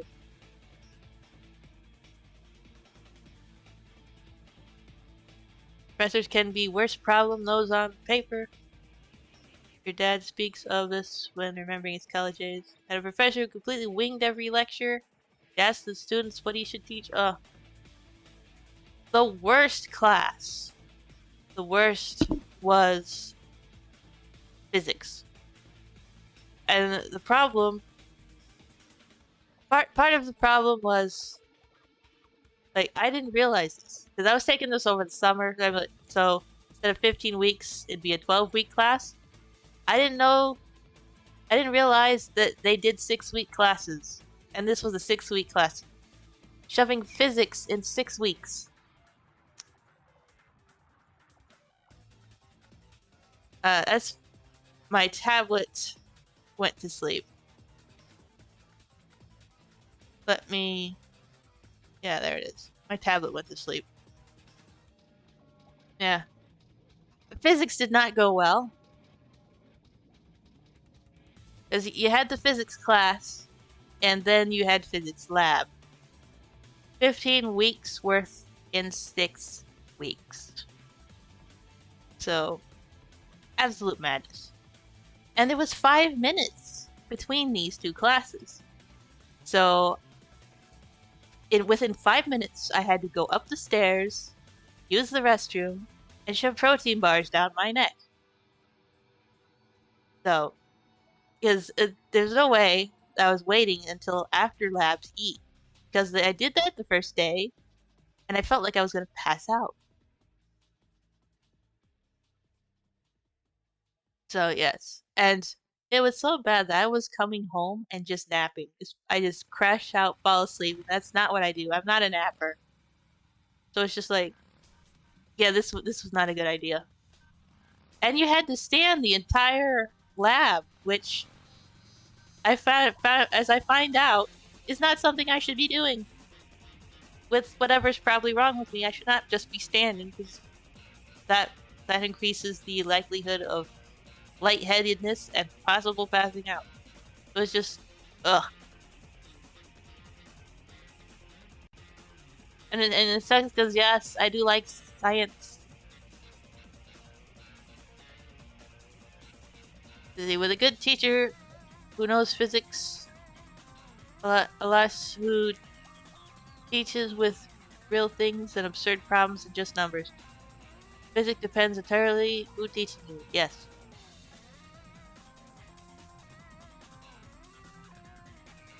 Yeah, so it's like, yeah. And I didn't have a great teacher for physics, and this guy needed to retire. Alright? I feel like he had like the starts of dementia or something because he kept locking up and like he would keep repeating the same like he would keep repeating like suppose, just suppose, just suppose. And then, like after a little bit of that, my brain just checks out, and then I can't focus on anything. So it's just there were definitely some good teachers there that I liked. I had this one chemistry teacher. She would find experiments on YouTube and then do them the next day without testing them. She was fun.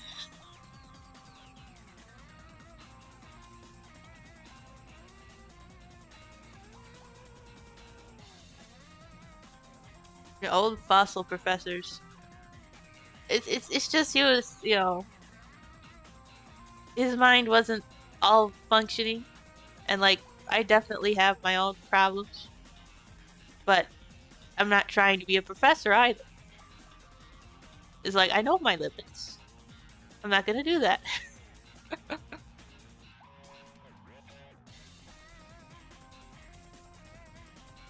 And then the one lab assistant had no sense of personal space. So I'm like,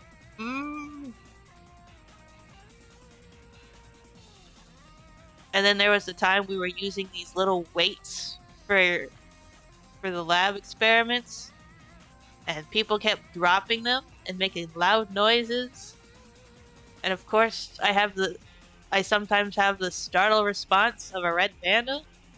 So I was quite literally yelping, little barks, whenever one dropped. And after a while, I think they started doing it on purpose. Yes, college was a bit rough.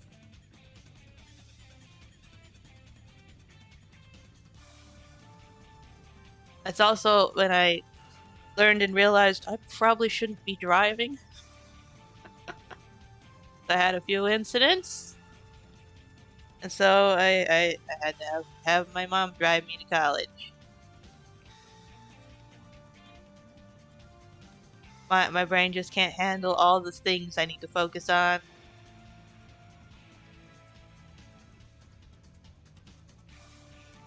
Like I definitely got effects from those head injuries. I just didn't realize them for a while.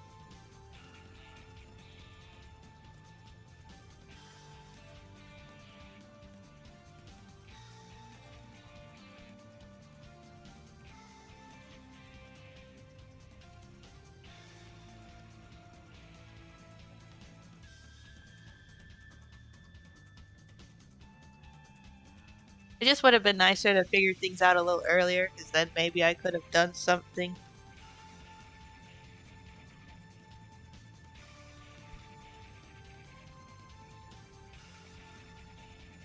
Like if I had known what my problems were at college, I would have better been able to request accommodations.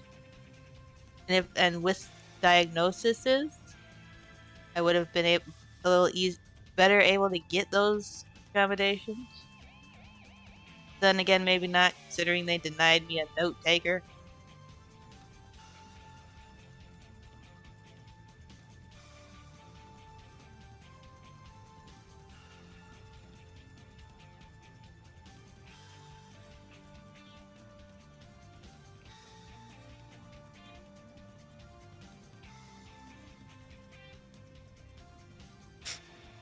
And then the other end of things, if the curriculum isn't mentally challenging enough, then I get horribly bored and check out.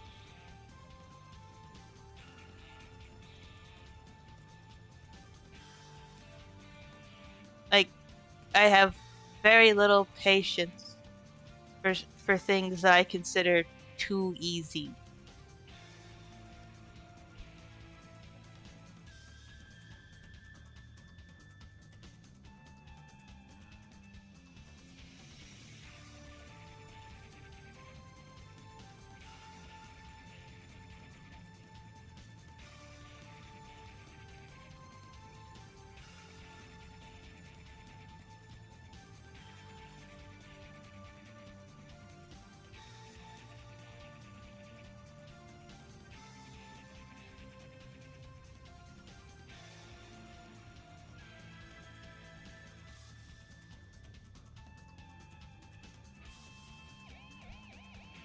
Normally don't take notes.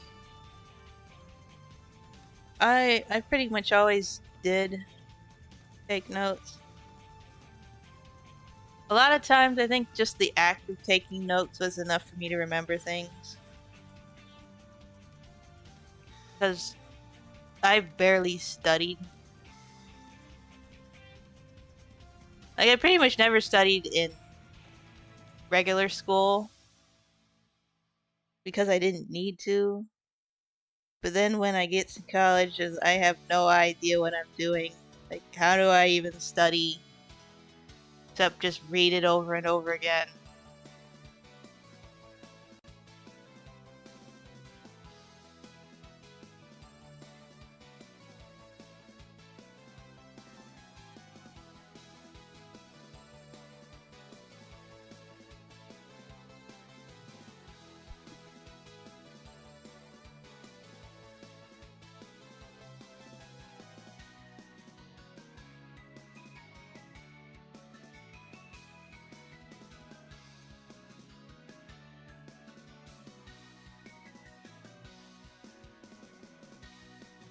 Yeah, I definitely have hard times. Like, what's important, what's not important? I just write everything down.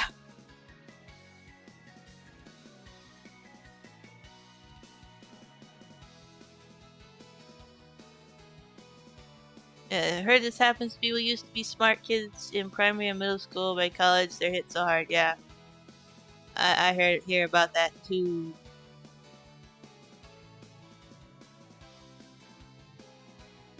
For me, it was definitely the head injuries that made the difference.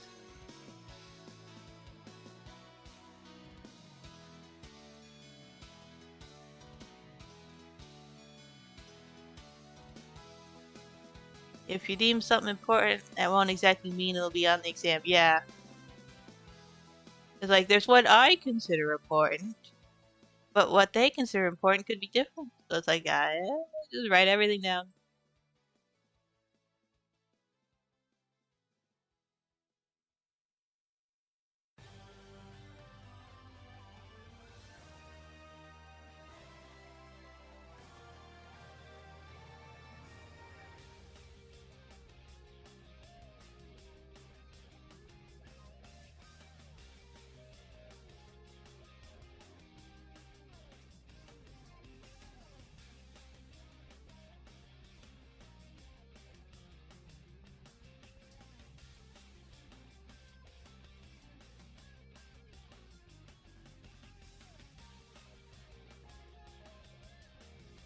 Yeah.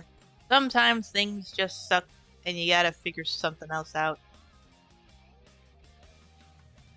I've been trying with like the art stuff. I've got stuff on Redbubble, TeePublic, got some things on Ko-fi, and then I've been doing streaming stuff. Just apparently I'm terrible at marketing. It's hard to get out there,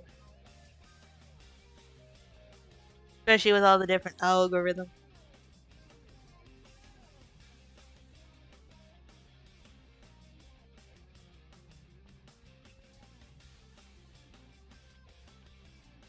I've been getting more videos together on here. Finally putting up the old art time lapses I got.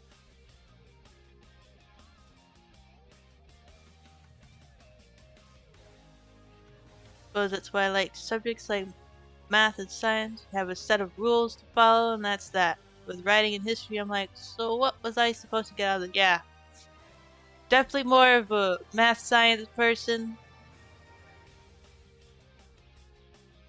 I do like writing, but I didn't like creative writing because they focused mostly on poetry, and that's not my thing. But I like story writing. But there's definitely a lot of um like fluff stuff. It's like, how am I supposed to, like, how was I supposed to interpret it that way? There was one teacher I tried to explain it to her. My brain doesn't work this way. I'm never going to get this assignment the way you want it, way to do it, because I don't see these things. I see a whole different set of things. Like, there's literally nothing I can do to change this. It's how my brain works.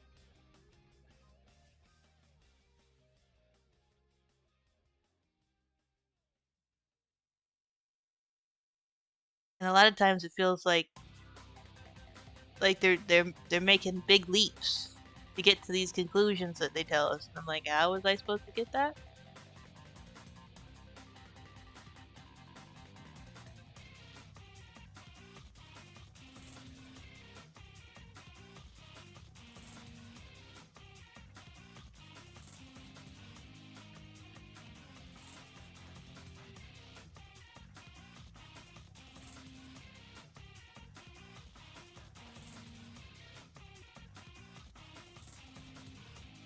Crazily enough,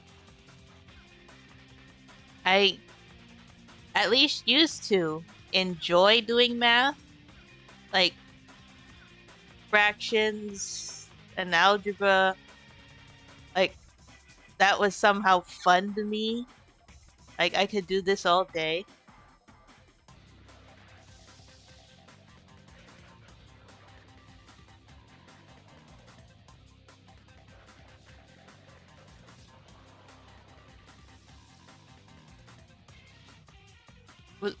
Were that words in the music? I'm just noticing that it sounds like words there. I didn't understand a bit of it, but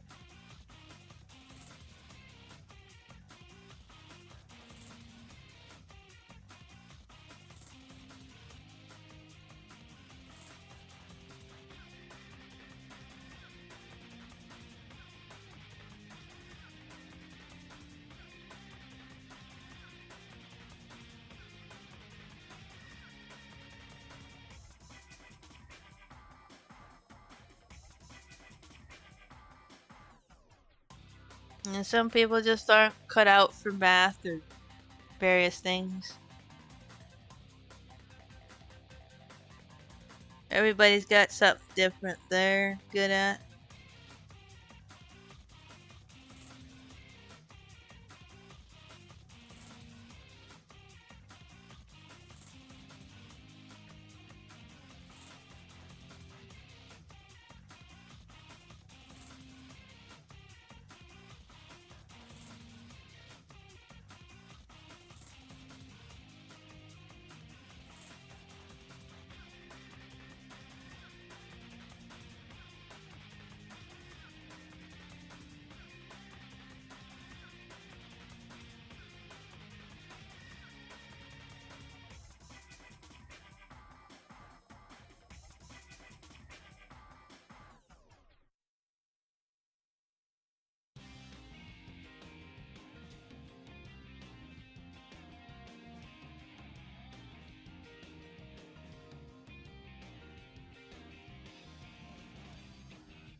I have gotten to a point where it's like, unless I'm getting paid, I'm not doing math.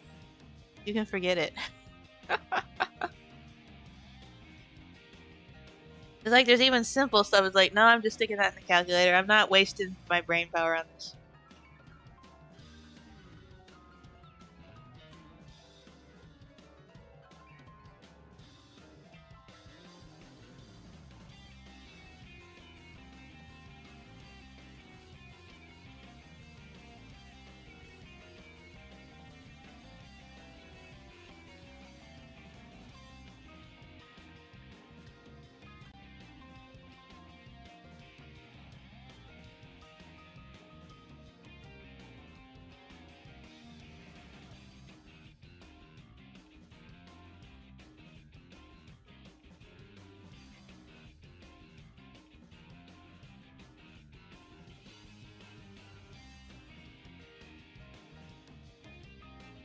A powerful knight is Don Cash. Yes, yes.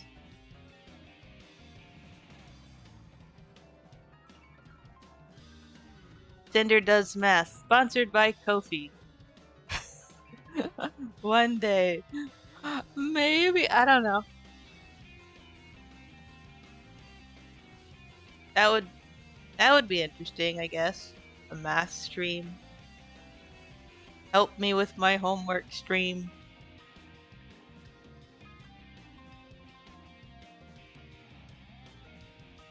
Problem is, with some of it, I'd have to brush up with it on my own anyway. Like, if you set a calculus equation in front of me right now, I'd be like, what do I do with that? I would have to brush up on it for a few minutes to remember what I'm supposed to do, then I can do it. I would need a little refresher. Because it's been so long.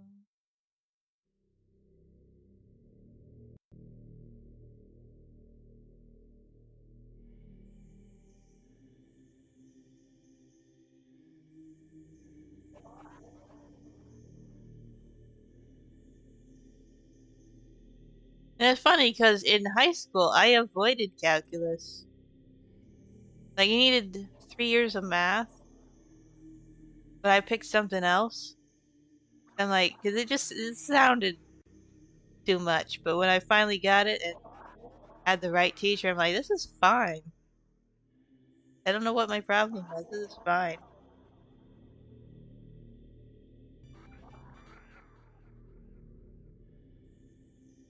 But it's also one of those things. It's like, what does the average person need with like learning calculus in high school? What does the average person do with calculus? Like, I can see if you wanted to go into like engineering or a certain science that needs calculus, choosing that, but having it as a requirement doesn't make sense. Like, how about instead you teach us how to do taxes? Something we're actually going to need.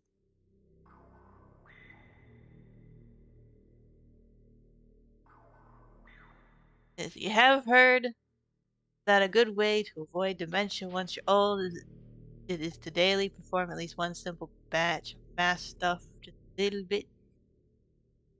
Yeah, I've been thinking about probably trying to download some of those brain games on the phone. Do those brain exercises.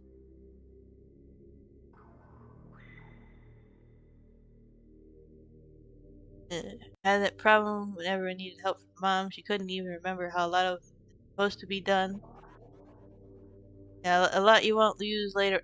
Almost none of it I use. Just basic, adding, subtracting, multiplying, dividing. That's all the math you really need. Like even regular algebra. Who's gonna use that? I mean, it's fine to learn it, but like, I haven't used a single bit of algebra unless I was calculating something for fun. Then I used it, but like, generally speaking, addition, subtraction, multiplying, dividing, fractions, percentages, those are pretty much the only things you use in your daily life. And not even every day, usually.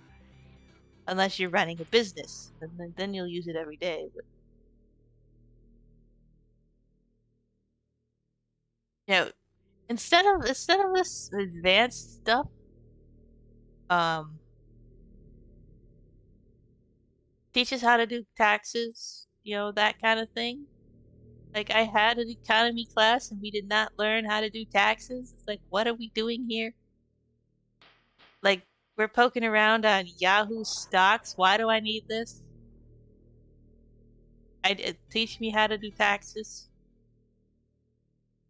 Or other, manage my money, important things that I'm actually going to use, not calculus. Just doesn't make sense. or other life skills like cooking, baking, proper cleaning. What did we do at home ec? We made pizza bagels. Actually, not bagels, English muffins. Pizza English muffins and boxed muffins. How am I supposed to live on that? This is not decent food. It teaches how to cook a chicken. Teaches how to you know make a cake from scratch. Make a pie. I don't something. Yeah, I never got that from the American system and country. Taxes are auto-deducted, but for a country in which this isn't the case, why in the world wouldn't they teach that? Yeah, it's like,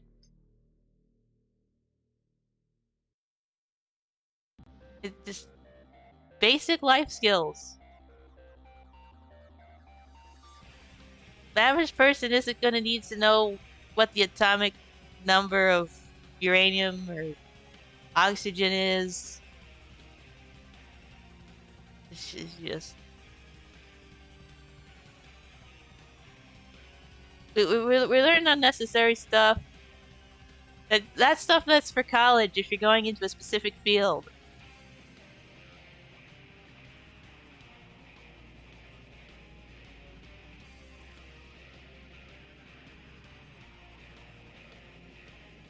English muffin pizzas. Like, not even real pizza. Like, you can go to the store and buy pre-done pizza dough. We didn't even do that. It's pathetic, What are we even doing? Agriculture class wasn't even what it was before, like what it used to be. We're doing quizzes on recognizing dog breeds. Why? What does this have to do with farming? I don't even know.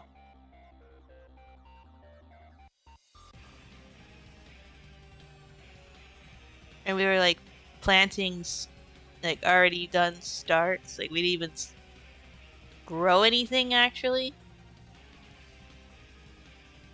And we had to occasionally clean out the animal cages. It's like, what are we doing here? And then the other half was identifying animal skulls and stuff. Like, what does this have to do with agriculture? Why do I need to know if this is a coyote skull or a raccoon skull? What are we doing here? How is this going to teach me how to grow food to eat? It's not. Yeah, not even the basics of dough, no. But it's just what, and we did muffins and they didn't turn out right because the one kid didn't do something right. I don't even remember, and they were trying to blame us. It's like, no, you didn't listen. You didn't do this right. You messed this up, not us.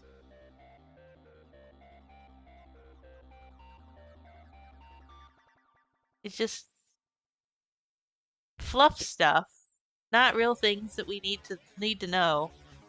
Nothing helpful. It was just ugh. And to top it off, the room was always filthy because she had a bird in there that she let go everywhere.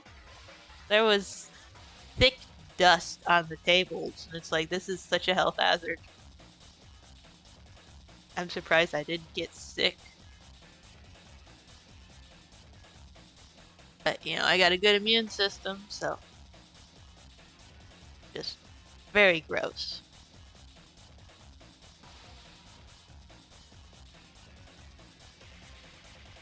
Like, I had a leather jacket at the time, and I would not wear it because of how disgusting that room was. I didn't want to get dirty, messed up. Like, ew. Very unsanitary. There's a difference between emulating conditions and outright health hazards, yeah. So much dust. Like, if I had asthma, I would have had a problem in here. Nobody thinks of that.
Yeah, all of it's just funky memories now, right? Yeah, for the most part. Sometimes I just get annoyed though. Cause like sometimes it's it's very much the surrounded by idiots thing. Like why you all think this is a good idea?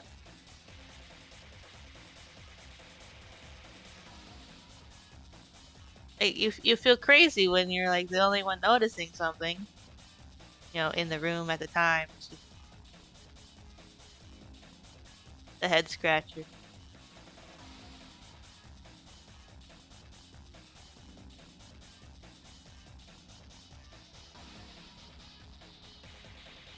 But I've come to expect it, honestly. Oh, group projects. The worst. Oh, the worst. If I could get out of a group project, I would. I got out of. It wasn't often I could get out of them, but like just leave me on my own. I will do way better than trying to coordinate with these people. Especially when half of them didn't want to do the work in the first place. There was one group project in science class. I did the whole thing myself, turned it in, and said none of the others contributed. They were just yakking. They were yapping the whole time. It's like, I'm not getting a bad grade because of you people. I'm just gonna do the whole thing myself and then tell the teacher I did the whole thing myself. I have no idea what happened to their grades. I don't know. Don't care. Friends like this, you fare way better doing it on your own, yeah. There was this other group project. We were supposed to write this paper, and I wrote down the instructions, and they were trying to do it, and I'm like, that's not what we're supposed to do. I was trying to explain to them, you're doing it wrong. In nice way. This is not, we need to do it this way. This is what she said. They got mad and started cussing at me. It was like, I'm out of here.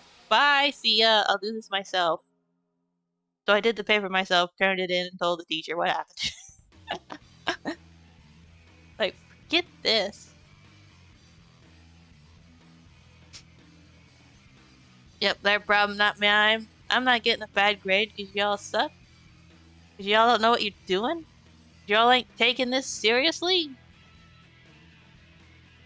I had a lot of fine, I'll do it myself moments.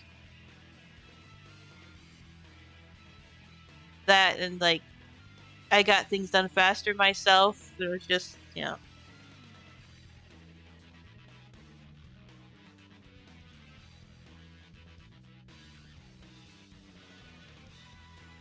So sometimes I am a little too Shadow the Hedgehog on things.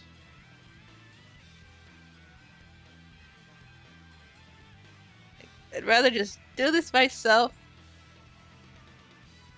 If I try to work with others, I will suffer.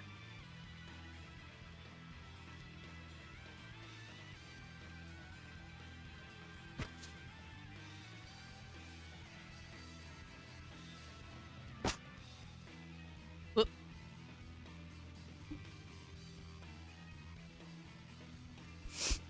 Yeah, what's the point of group projects like this? They don't want to be here and they'll take it out on you.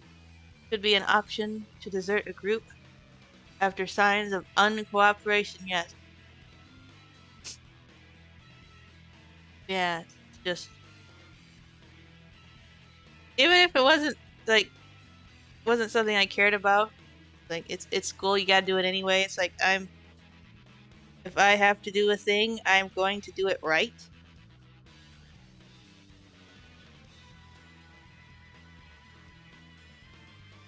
And the sad part is, like, I kind of half did everything, but I got the good grade anyway.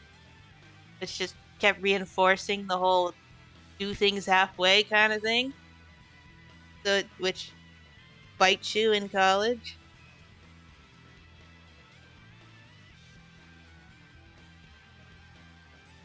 But it's just, it's like, I gotta do it right. I can't do it wrong. It has to be right. It's like it reflects on me if I do it wrong.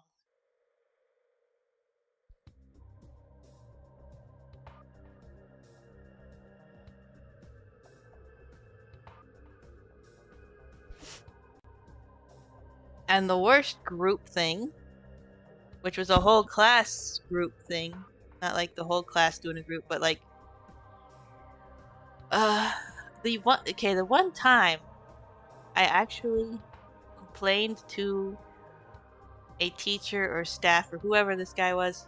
The one time I complained about bullying, shortly after a class I shared with this bully, they rearranged the groups, and I got stuck with her as the only 2-person group when everyone else was 3 peoples. So it's like, this was intentional. There's no way this wasn't on purpose. And it's just like, why? You can't, like, you can't force us to get along. I'm not the problem, alright? Like, this is like putting forcing a cat and a mouse to be together and telling them to get along. No. The mouse isn't the problem. The cat's the problem. This is not how you fix this. And so I kept my mouth shut after that. And then, when the opportunity presented itself, I took summer classes and graduated high school a whole year early to get out of there.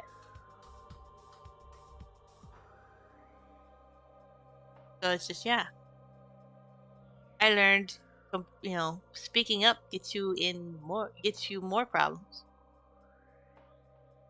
It's just a whole bunch of nonsense. And I wanted out of there. So I got out of there.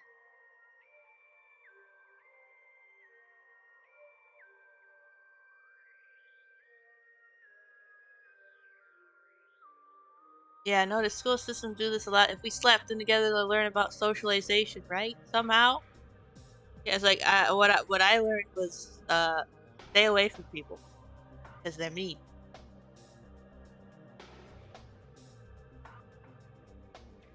Real annoying. It's like, this is not how you fix things. This is how you make things worse for the kid getting bullied. This is how you ruin their chances of ever, having proper socialization and mental stability. Talking more only causes more problems, yes. Like, they have no idea how to fix any of this. They have no idea how to actually deal with the bullying problem.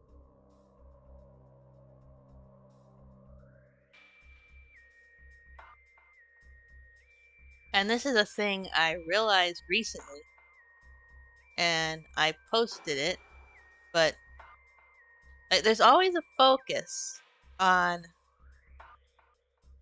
autistic people lacking social skills, which we kind of have our own social skills, our own way of communicating, but we often, because of our differences, we often get excluded from the group early on.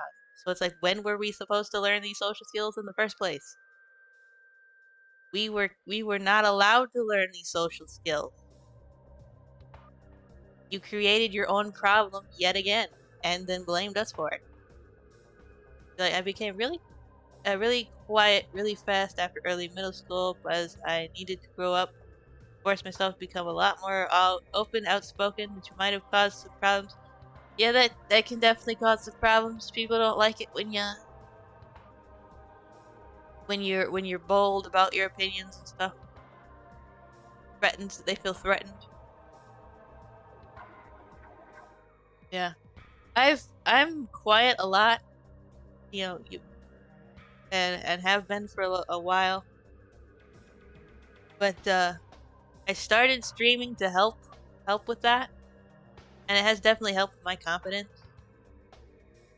Like, there's a lot of situations in real life where I was a lot bolder than I would have been normally, because I've got confidence up from doing this. Where I'll actually go up and ask something or point or say something. So it's definitely helped. Like, I've improvised socialization, absorbing vibes or kinds of words, which sure helped me become a lot more social, but often I miss tact by a long shot. Yeah, people notice my quirks quick. Yeah, tact is one of those things. I'm very direct. I don't sugarcoat things, which people tend to take way worse than what I'm actually saying.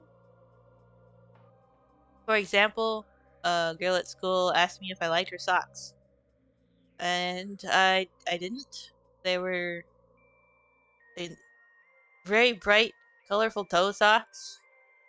Not my thing. So I just said no. A very simple no, and she flipped out. Like I said, like I just insulted her. Like, I said no. I didn't say, oh, those are the most ugliest, worst socks I've ever seen in my life. What were you thinking? I didn't say that. But that's how she acted. So it's just like, I don't even know. It's not like I'm not gonna lie. Oh, welcome. Thank you. Thanks for the sub.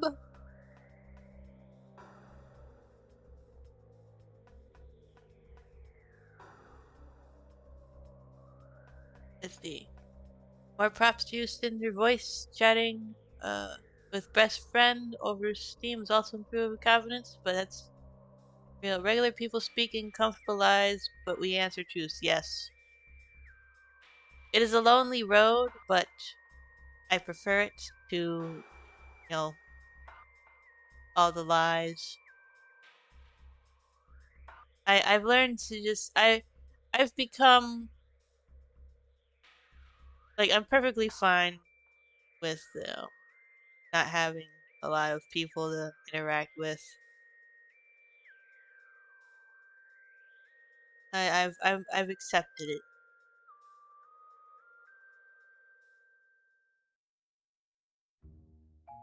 My defense is now unbreakable.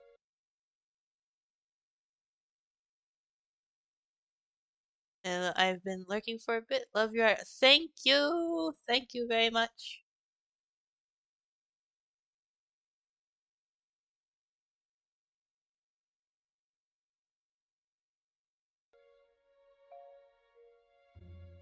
Power and light, Cinder. Truth has some real power, and people that matter. Quality over quantity. Appreciate that over the comfortable lives. Yes, yes, yes. Absolutely agree there.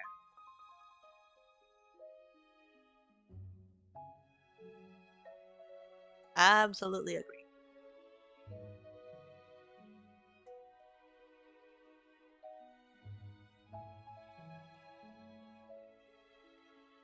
It's just one of the things that tends to frustrate me as a Shadow fan is I see people misinterpret and misunderstand him in the same ways I get misunderstood. Like with this, the sock thing, just the simple, honest answer and reaction. I see it happen quite a bit, and it just frustrates me.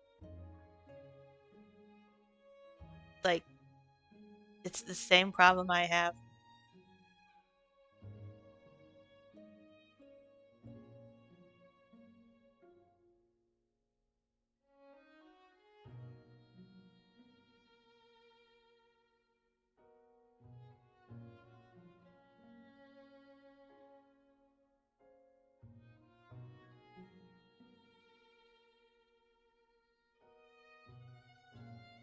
And while I'm definitely not the kind of person who's like, Oh, you. Oh, 10% low battery. Ah. Should probably sign off soon then. I've already gone an hour over. Shadow is a complicated but great character. Even Sega themselves get him wrong sometimes. Yes, he's quite the complicated character. But as I was saying, I'm definitely not the kind of person to be like, oh, you don't like the character I like, then we can't be friends kind of thing. But with Shadow, it's like, if you don't like Shadow, you're probably not gonna like me. We have a lot of the same quirks.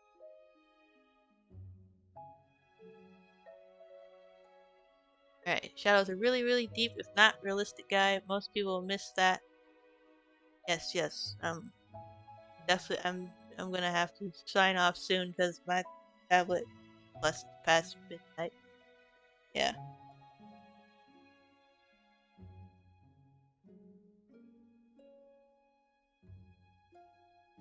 Shadow is, to understand Shadow, he's basically like, he's an introvert, definitely. But you also have to, a lot of people overlook the fact that he does have trauma. And it's very obvious. That's definitely going to affect how you react in certain situations. And he also basically has, like similar to gifted child syndrome. Like he's the ultimate life form. He's got all this pressure to be really good at stuff, which he does a lot of things. He tries to be perfect at. He's got perfectionist problems. Like he's got a lot of stuff going on. Gerald probably talked him up a lot, so he's got pressure.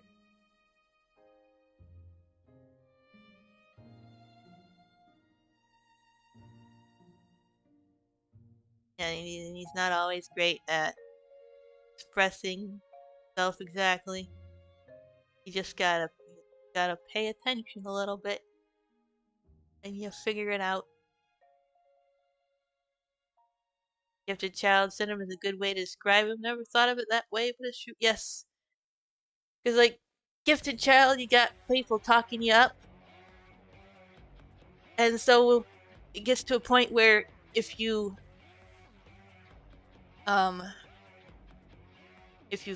fail or aren't perfect at something immediately, you feel like garbage. And I have this problem because in elementary school I had college level test scores on the big yearly tests, and I got effortless without studying A's, sometimes B's. So whenever I'm not immediately good at something, I feel like garbage. I'm working on it, working on getting over that. Like I'm slowly starting to play around with animation again, because the perfectionist tendencies make it difficult. It's like, oh, that looks terrible, never again. But I have to keep doing it, and I have to keep telling myself, you have to make bad art before you can make good art.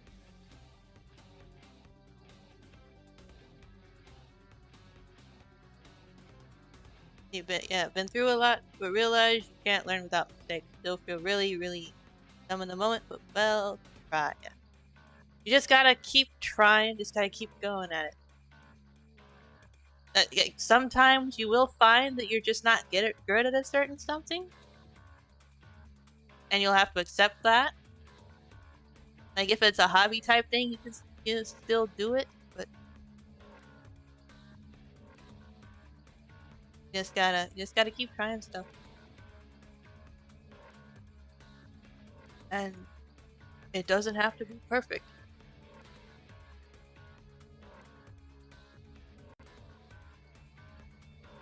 It just has to be interesting to someone.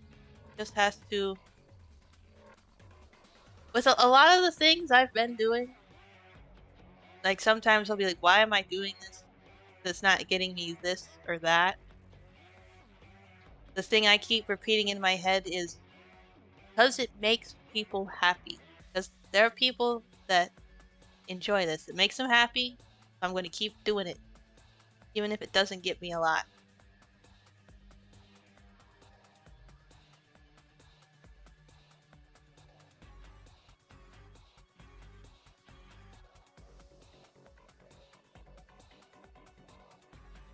We're all just kind of floundering around out here, trying to figure things out.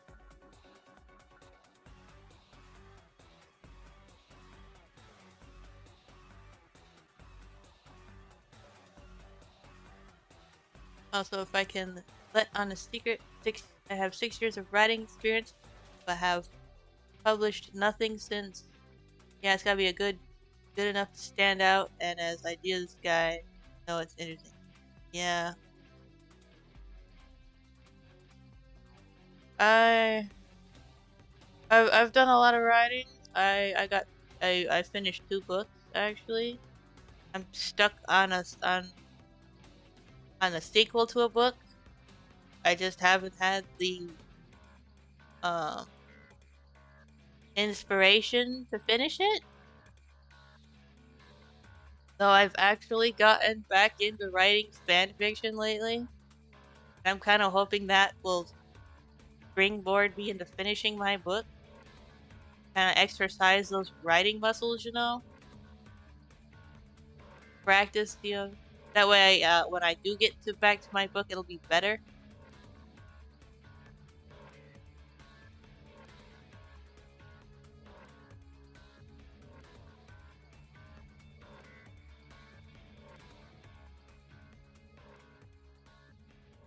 Boom, boom, boom, boom, boom. As I was saying, I should be signing off soon. As I was saying, I should be signing off soon.